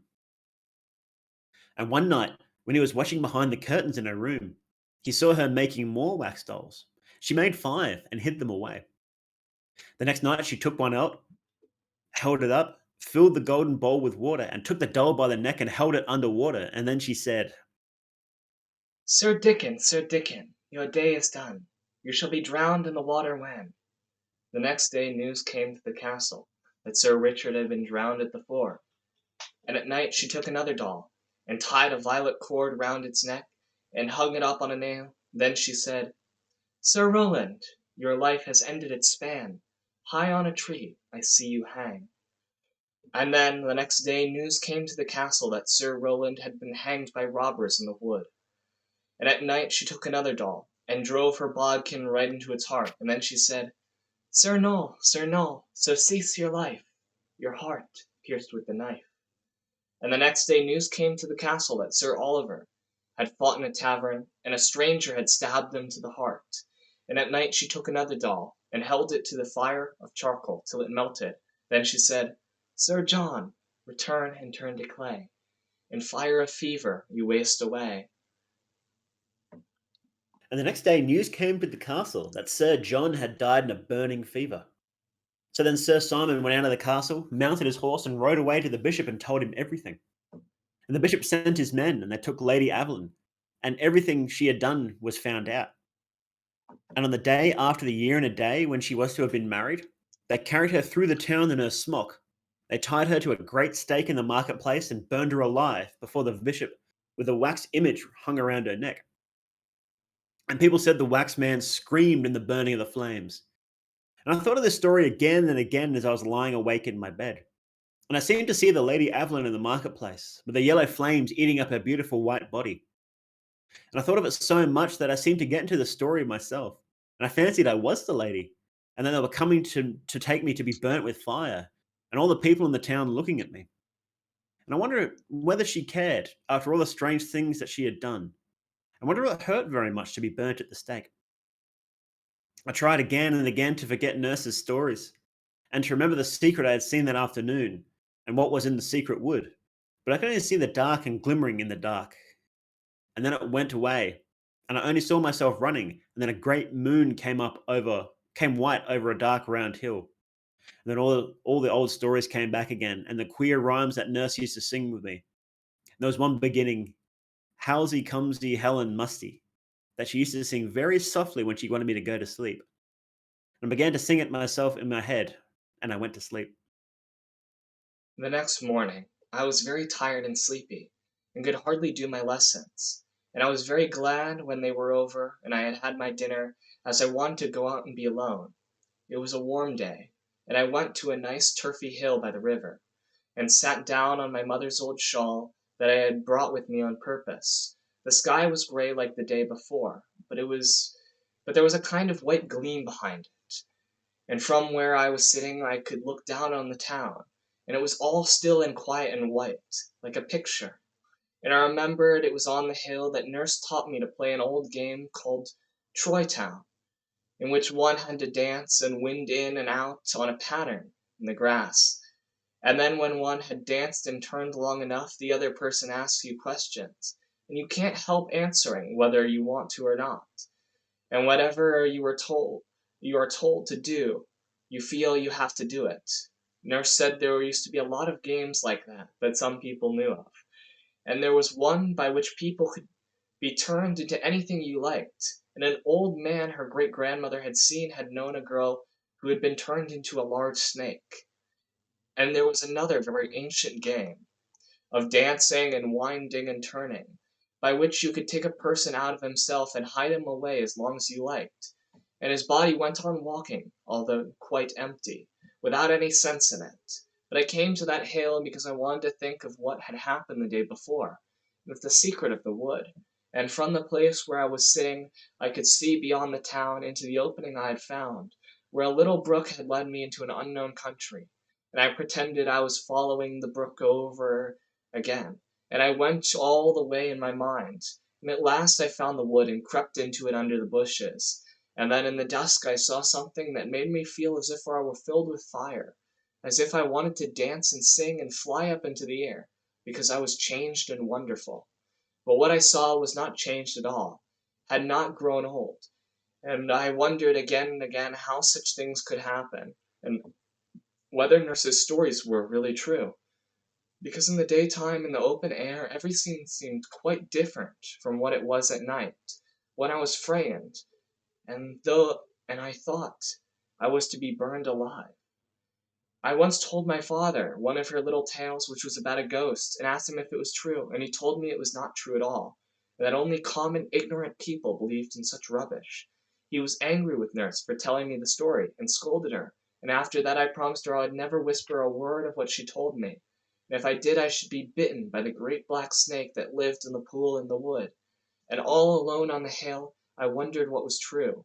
I had seen something very amazing and very lonely, and I knew a story, and if I had seen it, and not made it up out of the dark, and the black bough and the bright shining that was mounting up to the sky from over the great round hill, but had really seen it in truth, and then there were all kinds of wonderful and lovely and terrible things to think of. So I longed and trembled, and I got burned and got cold. And I looked down on the town, so quiet and still, like a little white picture, and I thought over and over if it could be true.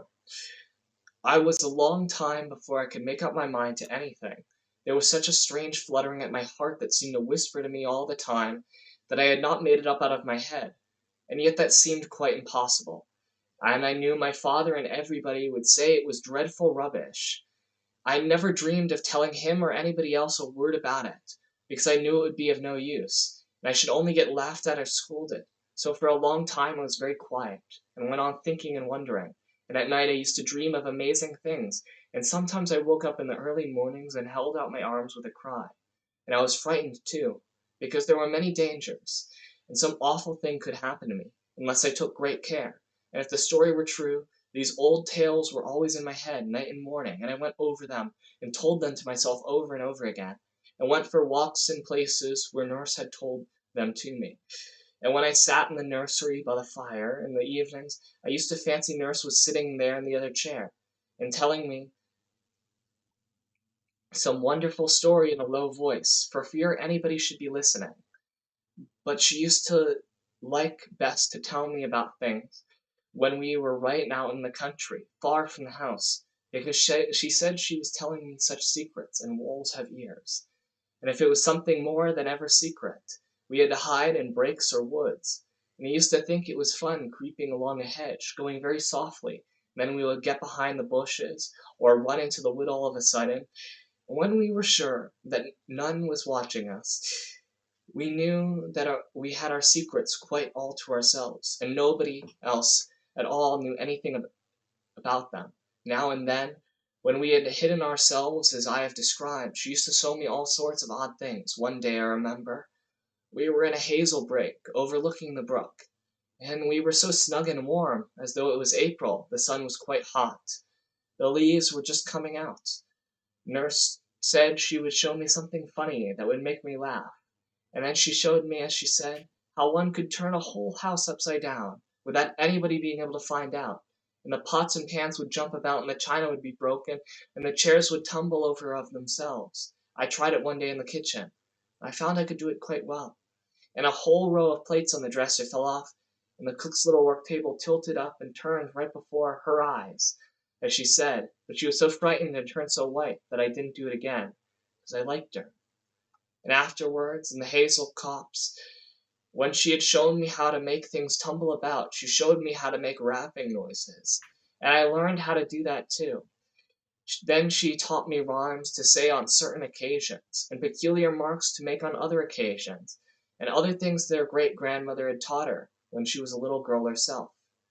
And these were all things I was thinking about in those days after the strange walk, when I had thought I had seen a great secret. And I wished Nurse were there for me to ask her about it, but she had gone away more than 2 years before, and nobody seemed to know what had become of her, or where she had gone. But I shall always remember those days if I live to be quite old, because all the time I felt so strange, wondering and doubting. and feeling quite sure at one time, and making up my mind, and then I would feel quite sure that things couldn't happen really, and it began all over again. But I took great care not to do certain things that might be very dangerous. So I waited and wondered for a long time, and though I was not sure at all, I never dared to try to find out. But one day I became sure that the nurse said was quite true. I was all alone when I found out. I trembled all over with joy and terror, and as fast as I could I ran into one of the old breaks where we used to go. It was the one by the lake where nurse had made the little clay man, and I ran into it, and I crept into it, and I came to the place where the elder was. I covered up my face with my hands and lay flat on the grass, and I stayed there for 2 hours without moving, whispering to myself delicious, terrible things, and saying some words over and over again. And it was all true and wonderful and splendid, and when I remembered the story I knew, and thought of what I had really seen, I got hot and I got cold, and the air seemed full of scent and flowers and singing, and I wanted to make a little clay man like the one nurse had made long ago. And I had to invent plans and stratagems, and to look about and to think of things beforehand, because nobody must dream of anything that I was doing or going to do. And I was too old to carry clay about in a tin bucket. At last I thought of a plan. I brought the wet clay to the break, and did everything that nurse had done, only I made a much finer image than the one she had made. And when it was finished, I did everything I could imagine, and more than she did, because it was the likeness of something far better. And a few days later, when I had done my lessons early, I went for the second time by the way of the little brook that had led me into a strange country, and I followed the brook and went through the bushes, and beneath the low branches of trees, and up the thorny thickets on the hill, and by the dark woods full of creeping thorns, a long, long way. And then I crept through the dark tunnel where the brook had been, and the ground was stony, till at last I came to the thicket that climbed up the hill. And though the leaves were coming out upon the trees, everything looked almost as black as it was on the first day that I went there, and the thicket was just the same.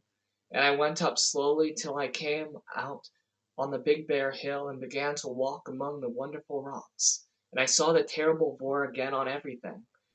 For though the sky was brighter, the ring of wild hills all about was still dark, and the hanging woods looked dark and dreadful, and the stone rocks were as grey as ever. And when I looked down on them from the great mound sitting on the stone, I saw all their amazing circles and rounds within rounds, and I had to sit quite still and watch them as they began to turn around me, and each stone danced in its place, and they seemed to go round and round in a great whirl, as if one were in the middle of all the stars and heard them rushing through the air. And I went down among the rocks to dance with them and sing extraordinary songs. And I went down through the other thicket and drank from the bright stream in the close and secret valley, putting my lips down to the bubbling water, the nymph. And then I went on till I came to the deep brimming well among the glittering moss, and I sat down. And I looked before me into the secret darkness of the valley, and behind me was the great high wall of grass, and all around me there were the hanging woods that made the valley such a secret place. And then I knew there was nobody here at all besides myself, and that no one could see me. So I took off my boots and stockings and let my feet down into the water, saying the words that I knew. And it was not cold at all as I expected, but warm and very pleasant. And when my feet were in it, I felt as if they were in silk, or as if the nymph were kissing them. So when I had done, I said the other words and made the signs, and then I dried my feet with a towel I had brought on purpose, and put on my stockings and boots. Then I climbed up the steep wall and went into the place where there were hollows, and the two beautiful mounds, and the rough ridges of land, and all the strange shapes. I did not go down into the hollow this time, but I turned at the end, and made out the figures quite plainly, as it was later, and I had remembered the story I had quite forgotten before. And in the story, the two figures were called Adam and Eve, and only those who know the story understand what they mean. So I went on, till I came to the secret wood which must not be described, and I crept into it by the way I had found. And when I had gone about halfway, I stopped, and turned round and got ready, and I bound the handkerchief tightly round my eyes, and I made quite sure that I could not see at all, not a twig, nor the end of a leaf, nor the light of the sky, as it was an old red silk handkerchief with large yellow spots, that went round twice and covered my eyes, so that I could see nothing. Then I began to go on, step by step, very slowly. My heart beat faster and faster, and something in my throat choked me and made me want to cry out, but I shut my lips and went on. The boughs cut my hair as I went, the great thorns tore me, but I went on to the end of the path. Then I stopped, and held out my arms and bowed, and I went round the first time, feeling with my hands, and there was nothing. And I went round the second time, feeling with my hands, and there was nothing. And then I went round the third time, feeling with my hands, and the story was all true. And I wished that the years were gone by, and that I could not so long a time, and that I had not so long a time to wait before I was happy forever and ever. Nurse must have been a prophet like those we read of in the Bible. Everything that she had said began to come true. And since then, other things that she told me have happened. That was how I came to know that her stories were true and that I had not made up the secret myself of my own head. There was another thing that happened that day. I went a second time to the secret place. It was at the deep brimming well, and when I was standing on the moss, I bent over and looked in. And then I knew who the white lady was that I had seen coming out of the water in the wood long ago when I was quite little.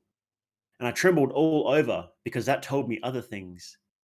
Then I remembered how sometime after I'd seen the white people in the wood, Nurse asked me more about them, and I told her all over again, and she listened. I said nothing for a long, long time, and at last she said, "You'll see her again." So I understood what had happened and what was to happen, and I understood about the nymphs, how I might meet them in all kinds of places, and that they would always help me, and I must always look for them, and find them in all sorts of strange shapes and appearances. And without the nymphs, I could have never found the secret, and without them, none of the other things could happen. Nurse had told me about them long ago, but she called them by another name, and I did not know what she meant or what her tales of them were about, only that they were very queer. And there were two kinds, the bright and the dark. And both were very lovely and very wonderful. And some people only saw one kind, and some people only the other, but some saw them both. And usually the dark appeared first, and the bright ones came afterwards, and there were extraordinary tales about them. It was a day or two after I'd come home from the secret place that I really knew of the nymphs. Nurse had shown me how to call them, and I had tried, but I did not know what she meant, or so I thought it was all nonsense. But I made up my mind that I would try again. So I went to the wood where the pool was, and where I saw the white people, and I tried again. The dark nymph, Alana, came, and she turned the pool of water into a pool of fire. The Green Book All ends right. here. So that's the end of the book that Ambrose gave to Cotgrave as a means Mm-hmm. to illustrate Evil. that evil, Yes. evil and sin are two different things. Well, more that there's like that there's the common sin, which is just kind of immoral action, but then there's some kind of like ascetic evil or spiritual evil that is aspired towards. Mm. So we And literally in taught her the how to summon a succubus. ah, Not quite. I didn't know that the nurse browsed X. uh, well, let's move on to the epilogue and wrap up the short last bit of this story. Okay, so we've got a couple of pages left, and we'll just get through this, and then Mm-hmm. we'll chat a bit about the story. Yeah. So this is the two gentlemen speaking again. That's a very queer story. I see the drift of a good deal, but there are many things I did not grasp at all. On the last page, for example, what does she mean by nymphs? Well, I think there are references throughout the manuscript to certain processes which have been handed down by tradition from age to age. Some of these processes are just beginning to come within the purview of science, which has arrived at them, or rather the steps which lead to them, by quite different paths. I have interpreted the reference to nymphs as a reference to one of these processes. And you believe that there are such things? Oh, I think so. Yes, I believe I could give you convincing evidence on that point. I am afraid you have neglected the study of alchemy. It is a pity, for the symbolism, at all events, is very beautiful, and moreover, if you were acquainted with certain books on the subject, I could recall to your mind phrases which might explain a good deal in the manuscript that you have been reading. Yes, I want to know whether you seriously think there is any foundation of fact beneath these fancies. Is it not all a department of poetry, a curious dream with which man has indulged himself? I can only say that it is no doubt better for the great mass of people to dismiss it all as a dream. But if you ask for my veritable belief, that goes quite the other way. No, I should not say belief, but rather knowledge. I may tell you that I have known cases in which men have stumbled quite by accident on certain of these processes and have been astonished by wholly unexpected results. In cases I am thinking in, there could have been no possibility of suggestion or subconscious action of any kind. One might well suppose a schoolboy suggesting the existence of, oh god, how do you pronounce that? Aeschylus. A Aeschylus, existence of Aeschylus to himself, while he plods mechanically through the declensions. But you have noticed the obscurity, and in this particular case it must have been dictated by instinct, since the writer never thought her manuscripts would fall into other hands. But the practice is universal, and for most excellent reasons. Powerful and sovereign medicines, which are, of necessity, virulent poisons also, are kept in a locked cabinet. The child may find the key by chance, and drink herself dead. But in most cases the search is educational, and the files contain precious elixir for him who has patiently fastened the key for himself. You do not care to go into details? No, I frankly do not. No, you must remain unconvinced. But you saw how the manuscript illustrates the talk we had last week. Is this girl still alive? No, I was one of those who found her. I knew the father well. He was a lawyer, and had always left her very much to herself.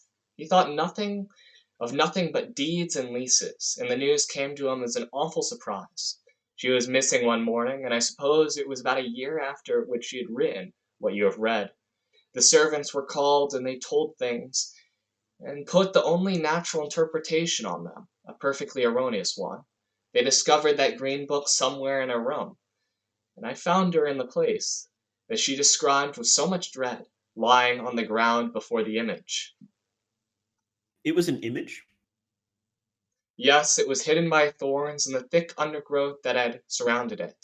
It was a wild and lonely country, but you know what uh but you know what it was like by your description. Though of course you will understand that the colors have been heightened. A child's imagination always makes the heights higher and the depths deeper than they really are. And she had, unfortunately for herself, something more than imagination. One might say, perhaps, that the picture in her mind, which she succeeded in a measure into putting into words, was the scene as it would have appeared to an imaginative artist. It is a strange, desolate land. And she was dead? Yes, she had poisoned herself, in time.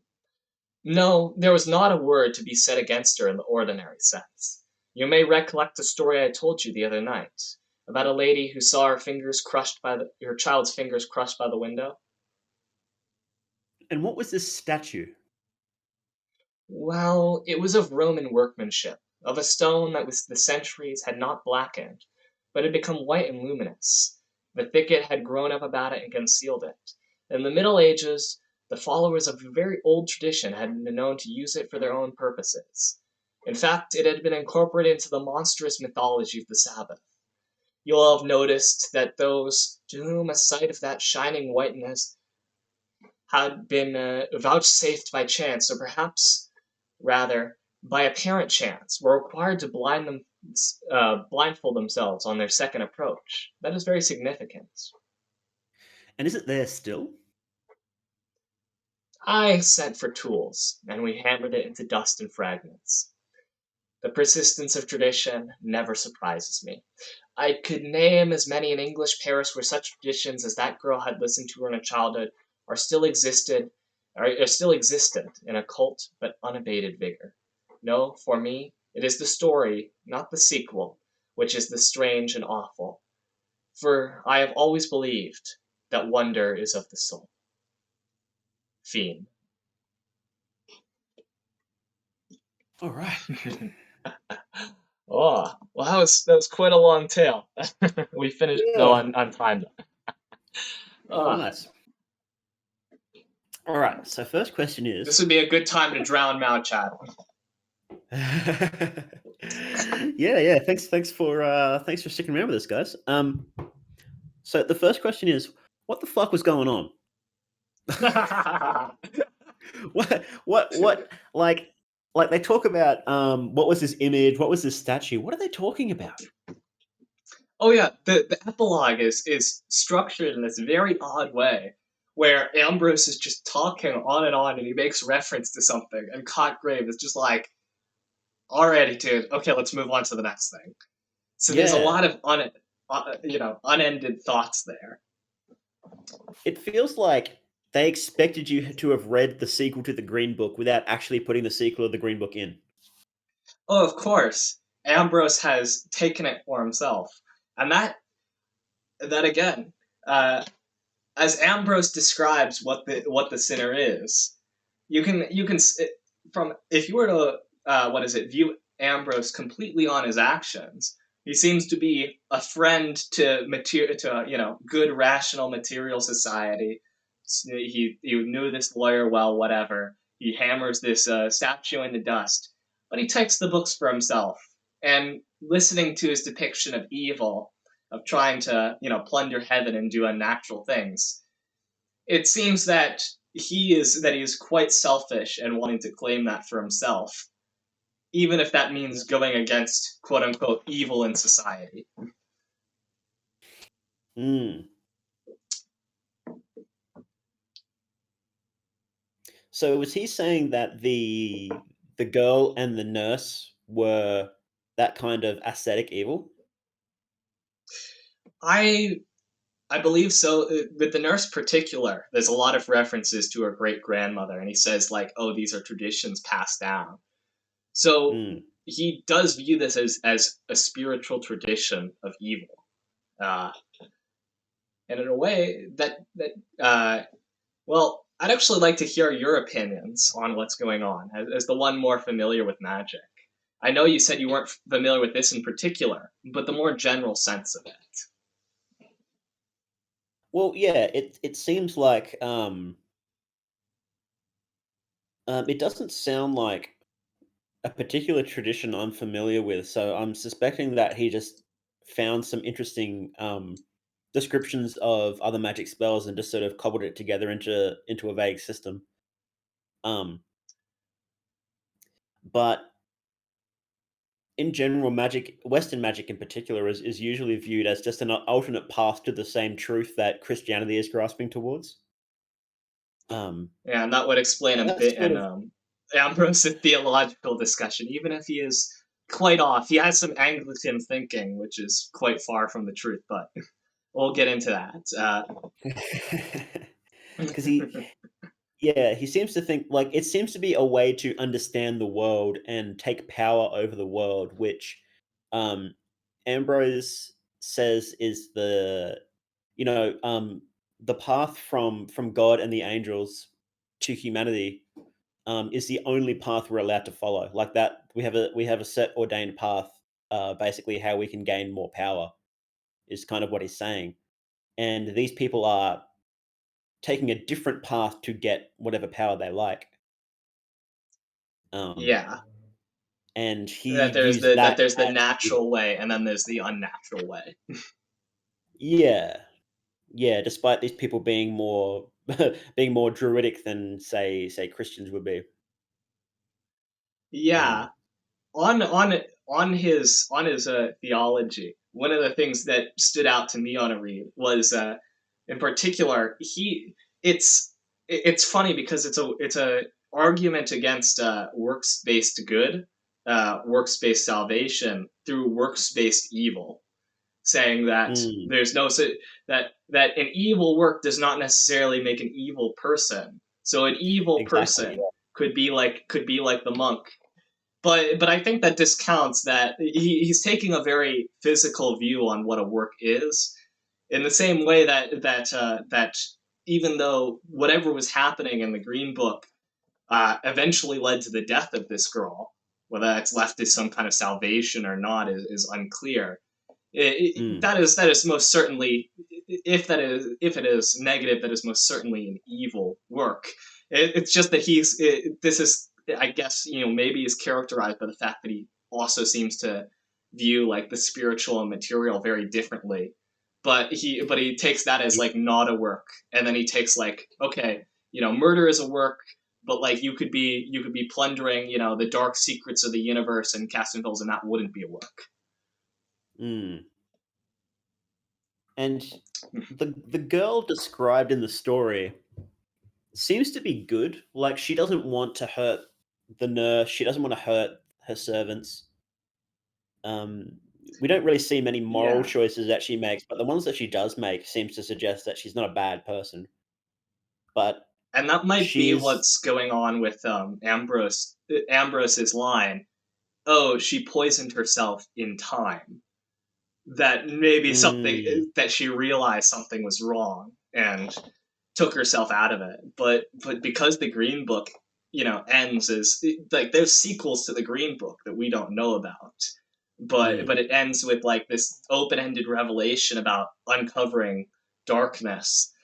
We don't really know what happened after. no, no, it's very vague. Both Yeah. endings are vague. The Green Book and what the hell Ambrose is talking about. But Yeah. it's very interesting that thought that one can be evil without committing evil acts. Yeah, It's very, very I tend to, yeah, like, because this is just going into theology again.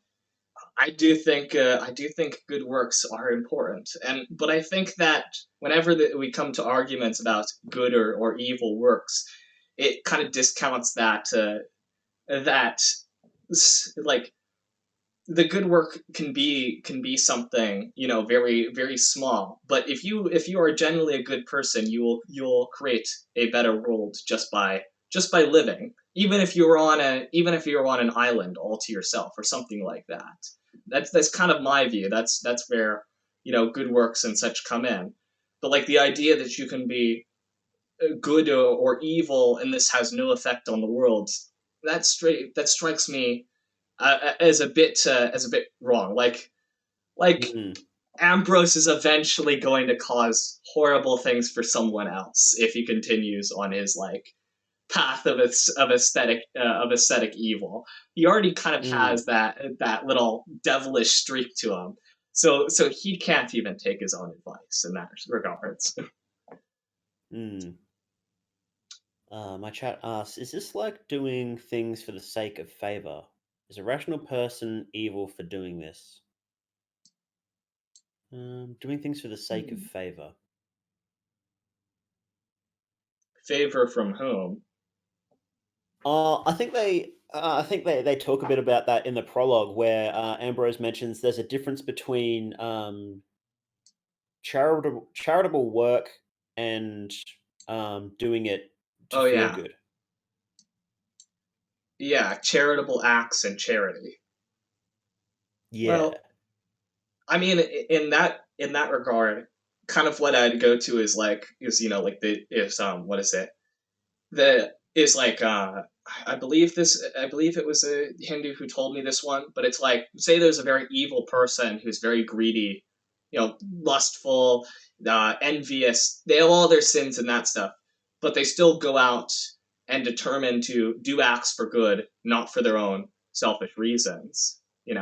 Like let's say someone is very greedy and they, or very envious, but then they do a bunch of charitable work and they donate all their stuff in spite of it. I think that shows great self control and great spiritual progress, even if it's from a more, a less quote unquote saintly, like we can't all be born to the point, born and live to be saints, but you Yeah. certainly Yeah. can improve throughout your life, and Absolutely. Yeah. that is a mark of, a good person in itself. Mm. Yeah. It seems to work inside of Ambrose's I don't know, I guess you'd call it a theology, where as long as you follow the path set down by God, um, then you are doing a good thing. And if you don't follow that path, in order to gain sort of spiritual power, then you are doing an evil thing. Very, very Protestant. I guess that's kind of good old Lucifer, our buddy Lucifer. Yeah, making the deals with devils, gin, your flavor. mm. But even Lucifer's rebellion to begin with is sort of the ultimate act of that. Um, yeah, going against what God Yeah. says is right to claim your own power. So I guess if that's all you know of the Yeah, Bible, then that and would be a that's kind convincing of argument.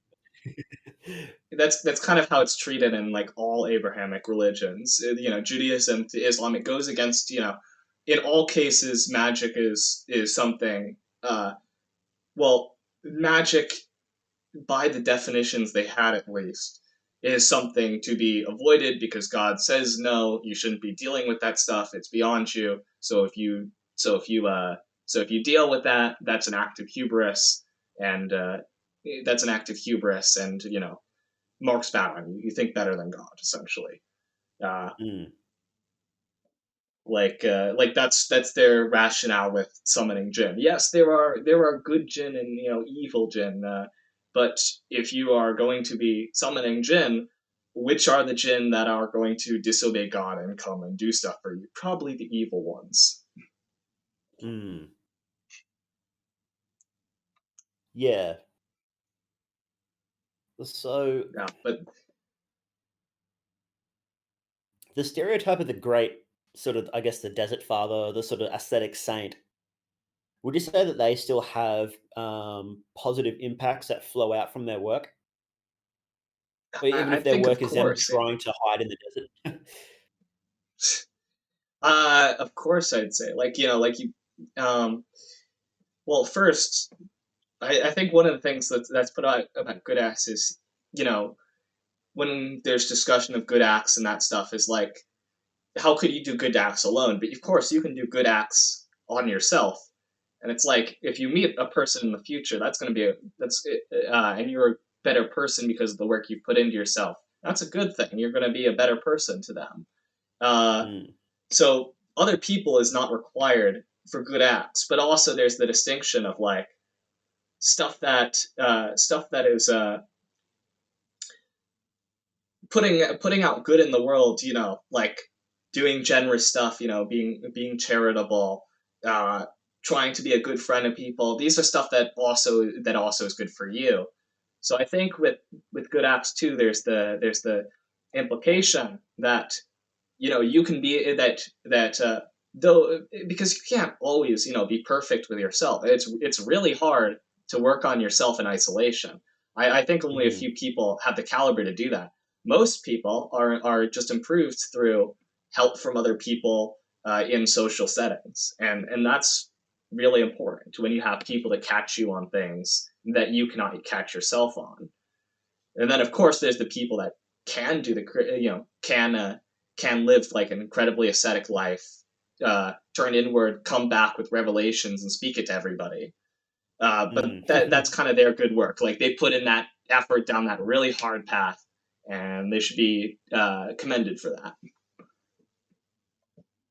So do you think that there could be someone like an aesthetic evil, an aesthetic sinner like that puts in a significant amount of time to make themselves worse, and then when they find people specifically go out to ruin them? Do you think that that has existed or can exist? I uh well, it's hard to say because as he says, like he separates them from the common criminal that just is driven by like madness, uh, unresolved feelings, etc. So like even a psychopath slash sociopath is kind of just more like a wild animal. than a Mm, person specifically trying to be moral. But in terms of mm, people who have tried to like live like the ascetic evil, make people's life worse, the example he brings up, Gilderoy, and others that you could put in that same category, Elizabeth Bathory and all that stuff. mm. They did a Yeah, lot of yeah. terrible things to people. But like, damn, if you look at their stuff, like even in the absence of other people, they were just kind of dedicated to to to making to quote unquote improving their life by like developing all these evil fixations. Uh, in part because they had the power to achieve them. You could kind of say like that's like that might be what hedonism is. Like Nero might actually be another example too. You know, you don't technically need to do anything terrible to others, but you can play a lute over the burning of Rome. That's a pretty ascetic thing that just puts out evil into the world and shows your evil character. Mm, mm. My chat says, I wonder about anti heroes and intelligent characters in media sometimes. They're often treated as evil and cynical. Actually, I just finished watching, was it Breaking Bad? Although what was pretty. Yeah, he did evil things for evil reasons, so. I think like when it comes to anti-heroes and such, the implication is that their cause is higher than their means, and so that justifies what they are doing. And I haven't Yeah. personally watched Breaking Bad, but my parents have. So, and they said it's like Walter White like screws everything up, but in ways you still root for Walter White because of the few things he has left, which become like the cause that justifies all else. Mainly his Yeah. partner, don't remember his name. Uh, but like Batman's the very typical anti-hero that everyone goes to, which is surprising because Batman doesn't do very many evil things, like bad things in his work. He's still a pacifist. He still like hunts down criminals and whatever. So maybe Mm. there's actually a better example. A better example. I mean, in Batman's case, actually, it would probably be the reverse. He's doing good works, but he doesn't have very much like his reason for doing all these good works is a very selfish reason. That doesn't mean that he. Yeah. So at the end of the day, he kind Yeah, of it just is. comes down back to being like a traditional hero who's just trying to grapple and get over himself by like doing all this good stuff when in theory he could just be like some like very traumatized asshole person, but he tries not to be at least. Mm. It would probably be better for him if he just disappeared into the wilderness for a few years and just meditated. It wouldn't be better for I wouldn't Gotham, but be. it would be better for him. I honestly wouldn't be because I know like there's a bunch of like in comic books there's got to be an arc where a hero's locked up or like you know or like gets sent into the space beyond worlds or whatever crazy thing is the flavor of the month. I wouldn't be surprised if they've done that story. Probably, yeah. Yeah, probably done it like 10 times. um, it's hard to have a pure or say so character that is very intelligent. I think there is sort of the stereotype of like yeah, like the monk or the saint type character, and they tend to be pure and intelligent. But you're right; it is kind of a very specific character type that has both those attributes. Well, I don't know. When I first heard that question, I thought of wondering because it's like, wait a minute, I'm still pure and say so, but Yeah, what are you talking no, about? don't Flow's pure delude and safe and myself. intelligent. Pure say so intelligent, you got it all right here. I definitely. Ah. Come on, Atlas, what are you doing? Oh, here we go Ah. from Lexing. In Buddhism, there is an eightfold path, the eight principles which must all coincide for enlightenment to be attained. Right view, right resolve, right speech, right conduct, right livelihood, right effort, right mindfulness, and right samadhi. Any taken alone will be insufficient. Yeah, that is interesting. So yeah, I guess it's the idea that you simply cannot have, um, you can't possibly be um, an aesthetic evil or an aesthetic good because you do need the physical side of it, or you need all eight things. Um, Well, that actually might come into like what I've heard of people, criticizing uh, Hindu and Hindu derived philosophy, which is that it's very aesthetic and neglects the world, and because of that, you look at India and how what is it? How in many ways like they're still struggling to catch up to the rest of the world, and this is causing great suffering for many people, diseases, living conditions, etc. But there's still like this great spiritual focus. So I can see that mm, to a degree. At the same time, also I see how India is especially burdened by the fact that there does need to be there's a lot of people. There needs to be a huge social apparatus, and so mm. the conditions in a small village, uh, a very solitary community, or just even you on an island, are very different than like society at the macro scale. Yeah. Uh, I said it was hard, not impossible. Fleur worked hard to be a say-so egghead. uh, Hmm.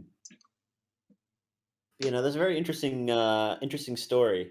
Lots of mystery to it. You can definitely see where Lovecraft, why he would like it. mhm.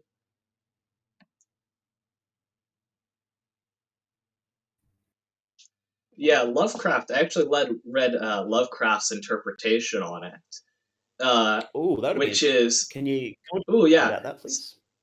So Lovecraft's interpretation on the story, which shows you, I don't know if it was written before or after he started his work, but but it also feels like an attempt to incorporate into his quote unquote canon of work. Is he said he believed that what happens in the Green Book is the what is it, the symbolic impregnation of the girl by an alien or otherworldly entity, which she then takes her life to escape the pressure of. Hmm. And there's definitely a lot of psychosexual imagery, but it's not the kind that lends itself to impregnation Lovecraft. There shan't a male character referenced in this except to get killed. Hmm.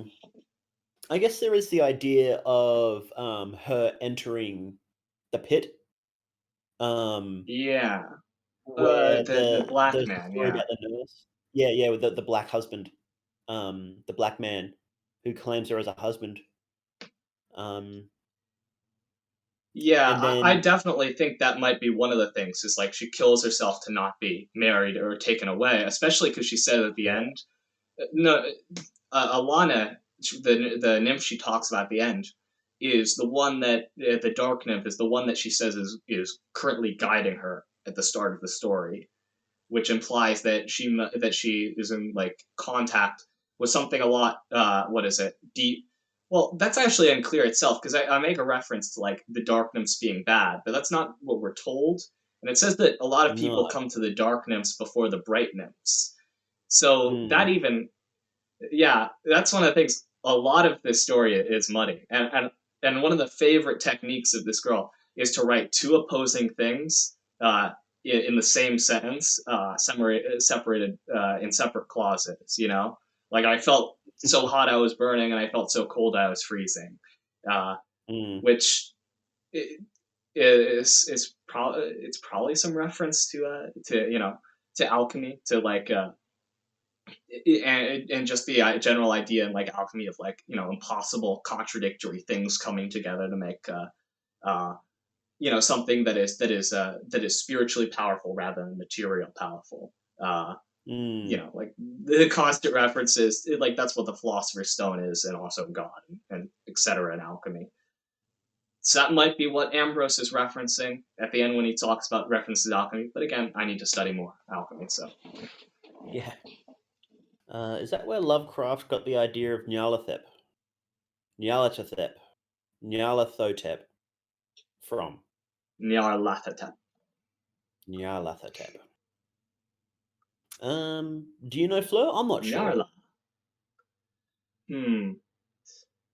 I'm guessing that was in reference to the Black Man, but the story in Nyarlathotep, when he first wrote it, I believe comes from a story where Nyarlathotep is this Egyptian emperor who's somehow enslaving a large, or Egyptian-like emperor who's somehow enslaving a large population of humans, and that kind of implies that he isn't human himself. So he's very much in kind of like the scientific materialism of Lovecraft. He's very much like he feels very much like how we think of like aliens now, like a Stargate SG-1 character almost. I'd say when it comes to the naturey stuff, that goes a lot more back to Shub-Niggurath, which was his nature deity, the black goat of the woods with 1,000 young, which which has some kind of magical ritual associated with it, where you can become a eunuch and get devoured and spit back out as a goat person. Cool. Pretty weird, but pretty cool. What do you get for doing that? Is it you just become a goat eunuch? Yeah. Hmm. Dark Mother archetype appears even in Greek mythology. So what do you mean by Dark Mother, Lexi? The well, that was Flip? Lovecraft's thing, like the black goat of the woods with 1,000 young. It's I guess meant to just be like it's an inversion of the well, actually, this kind of goes back to his whole scientific materialism thing. He made a nature deity that's just about the uh that's just about like the desire to survive and breed and create young, uh but doesn't seem to have like an actual care for like nature as some concept or whatnot. It's just there to like spread its dark young across the earth. Okay.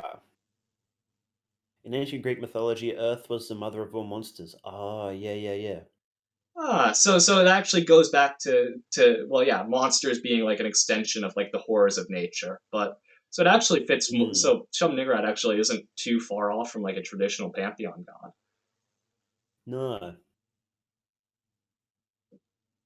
I have noticed that with many of the Lovecraft deities, like especially when I'm because I write the RPG sessions, and when you need to choose a deity to be behind it, it's very much like what does this deity conceptually embody, and the easiest way to find that is just kind of what does it look like, because even though Lovecraft wanted to be original, like okay, what's a good concept, what's a good concept for something yeah, I'm trying to think of a good example. Oh, okay. Actually, let's just go for the biggest one, Cthulhu. What's a good example of some dark creature from beyond that's going to cause the apocalypse? A giant monster that also is like a giver of visions and like knowledge. A giant monster that rises out of the sea, both like the metaphorical subconscious sea and the not, is gonna sweep over the world. Like yeah, it's just the primordial darkness. That's Hmm. that's that's that's what Cthulhu is, and could very easily, like as Durlish shows, which kind of bastardized the Cthulhu mythos, it can easily just become another traditional pantheon with like a war in heaven scenario and all that stuff. Hmm. Because he's got quite a few deities, doesn't he? Even the all-powerful Yeah, sleeping one. I've forgotten all their names.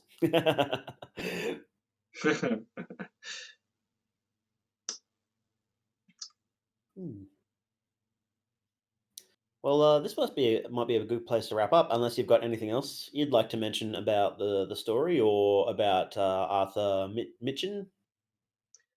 Not really. I would like to make a few announcements. The first being thank you for everyone in my chat.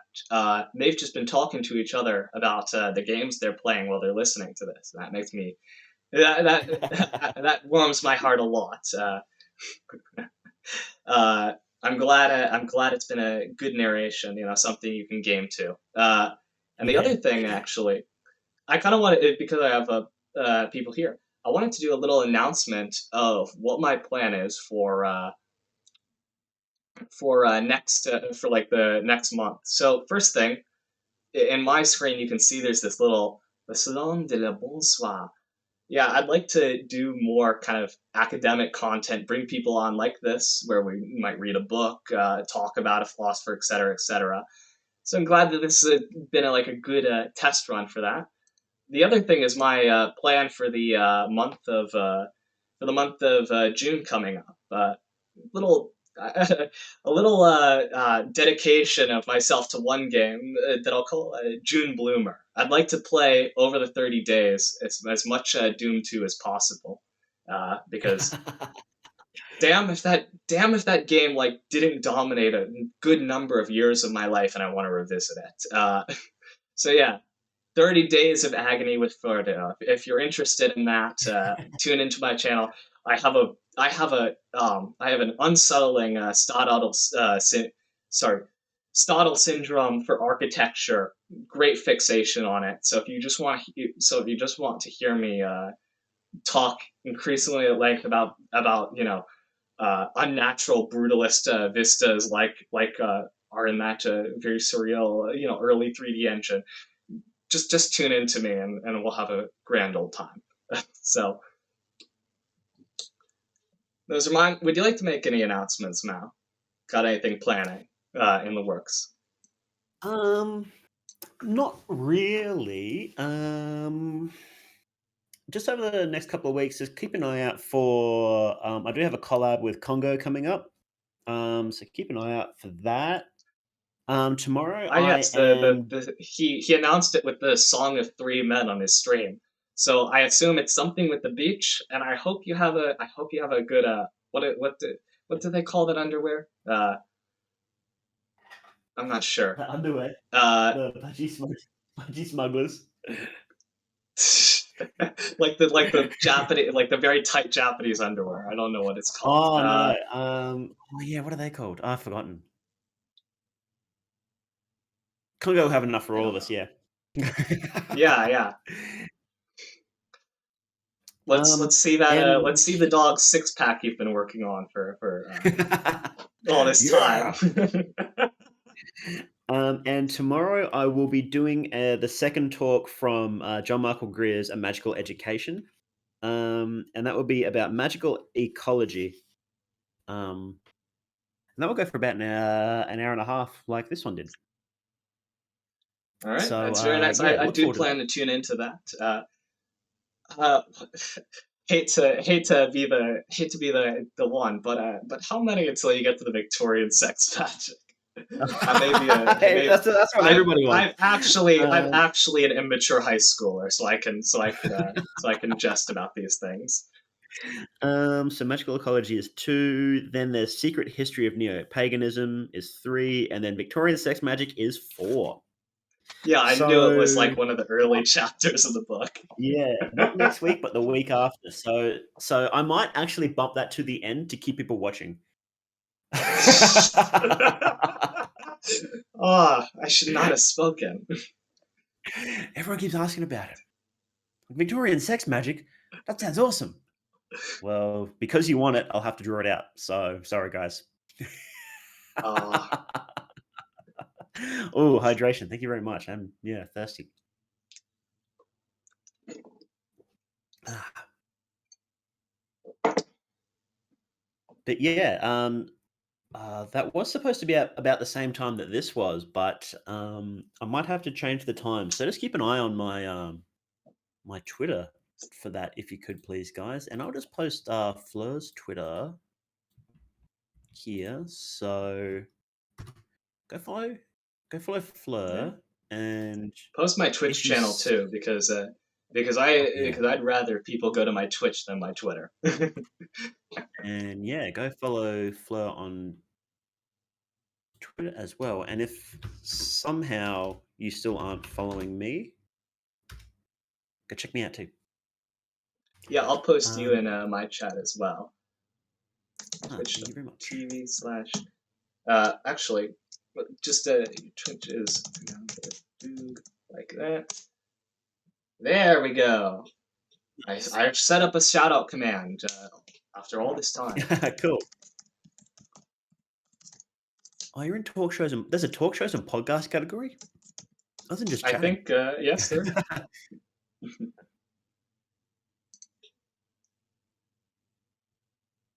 Well, yeah. Oh wait, I forgot you have a underscore in your Twitter name or something like that, right? Yeah. Oh, here Where I'll is just that? post it. Yeah, There you go. there we go. All right, cool. So yeah. If we're all good to go, thanks everybody for coming in, and thanks to us listening, Yeah, listening to us talk about or go through The White People by Arthur Machen.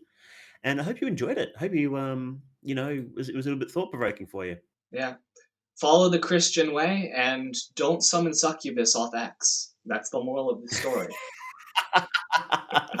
No nymphs, guys. No nymphs. Okay. No nymphs, only nuns. Only nuns. Exactly. Exactly. Only nuns. Oh, now my chat's sad. Au revoir.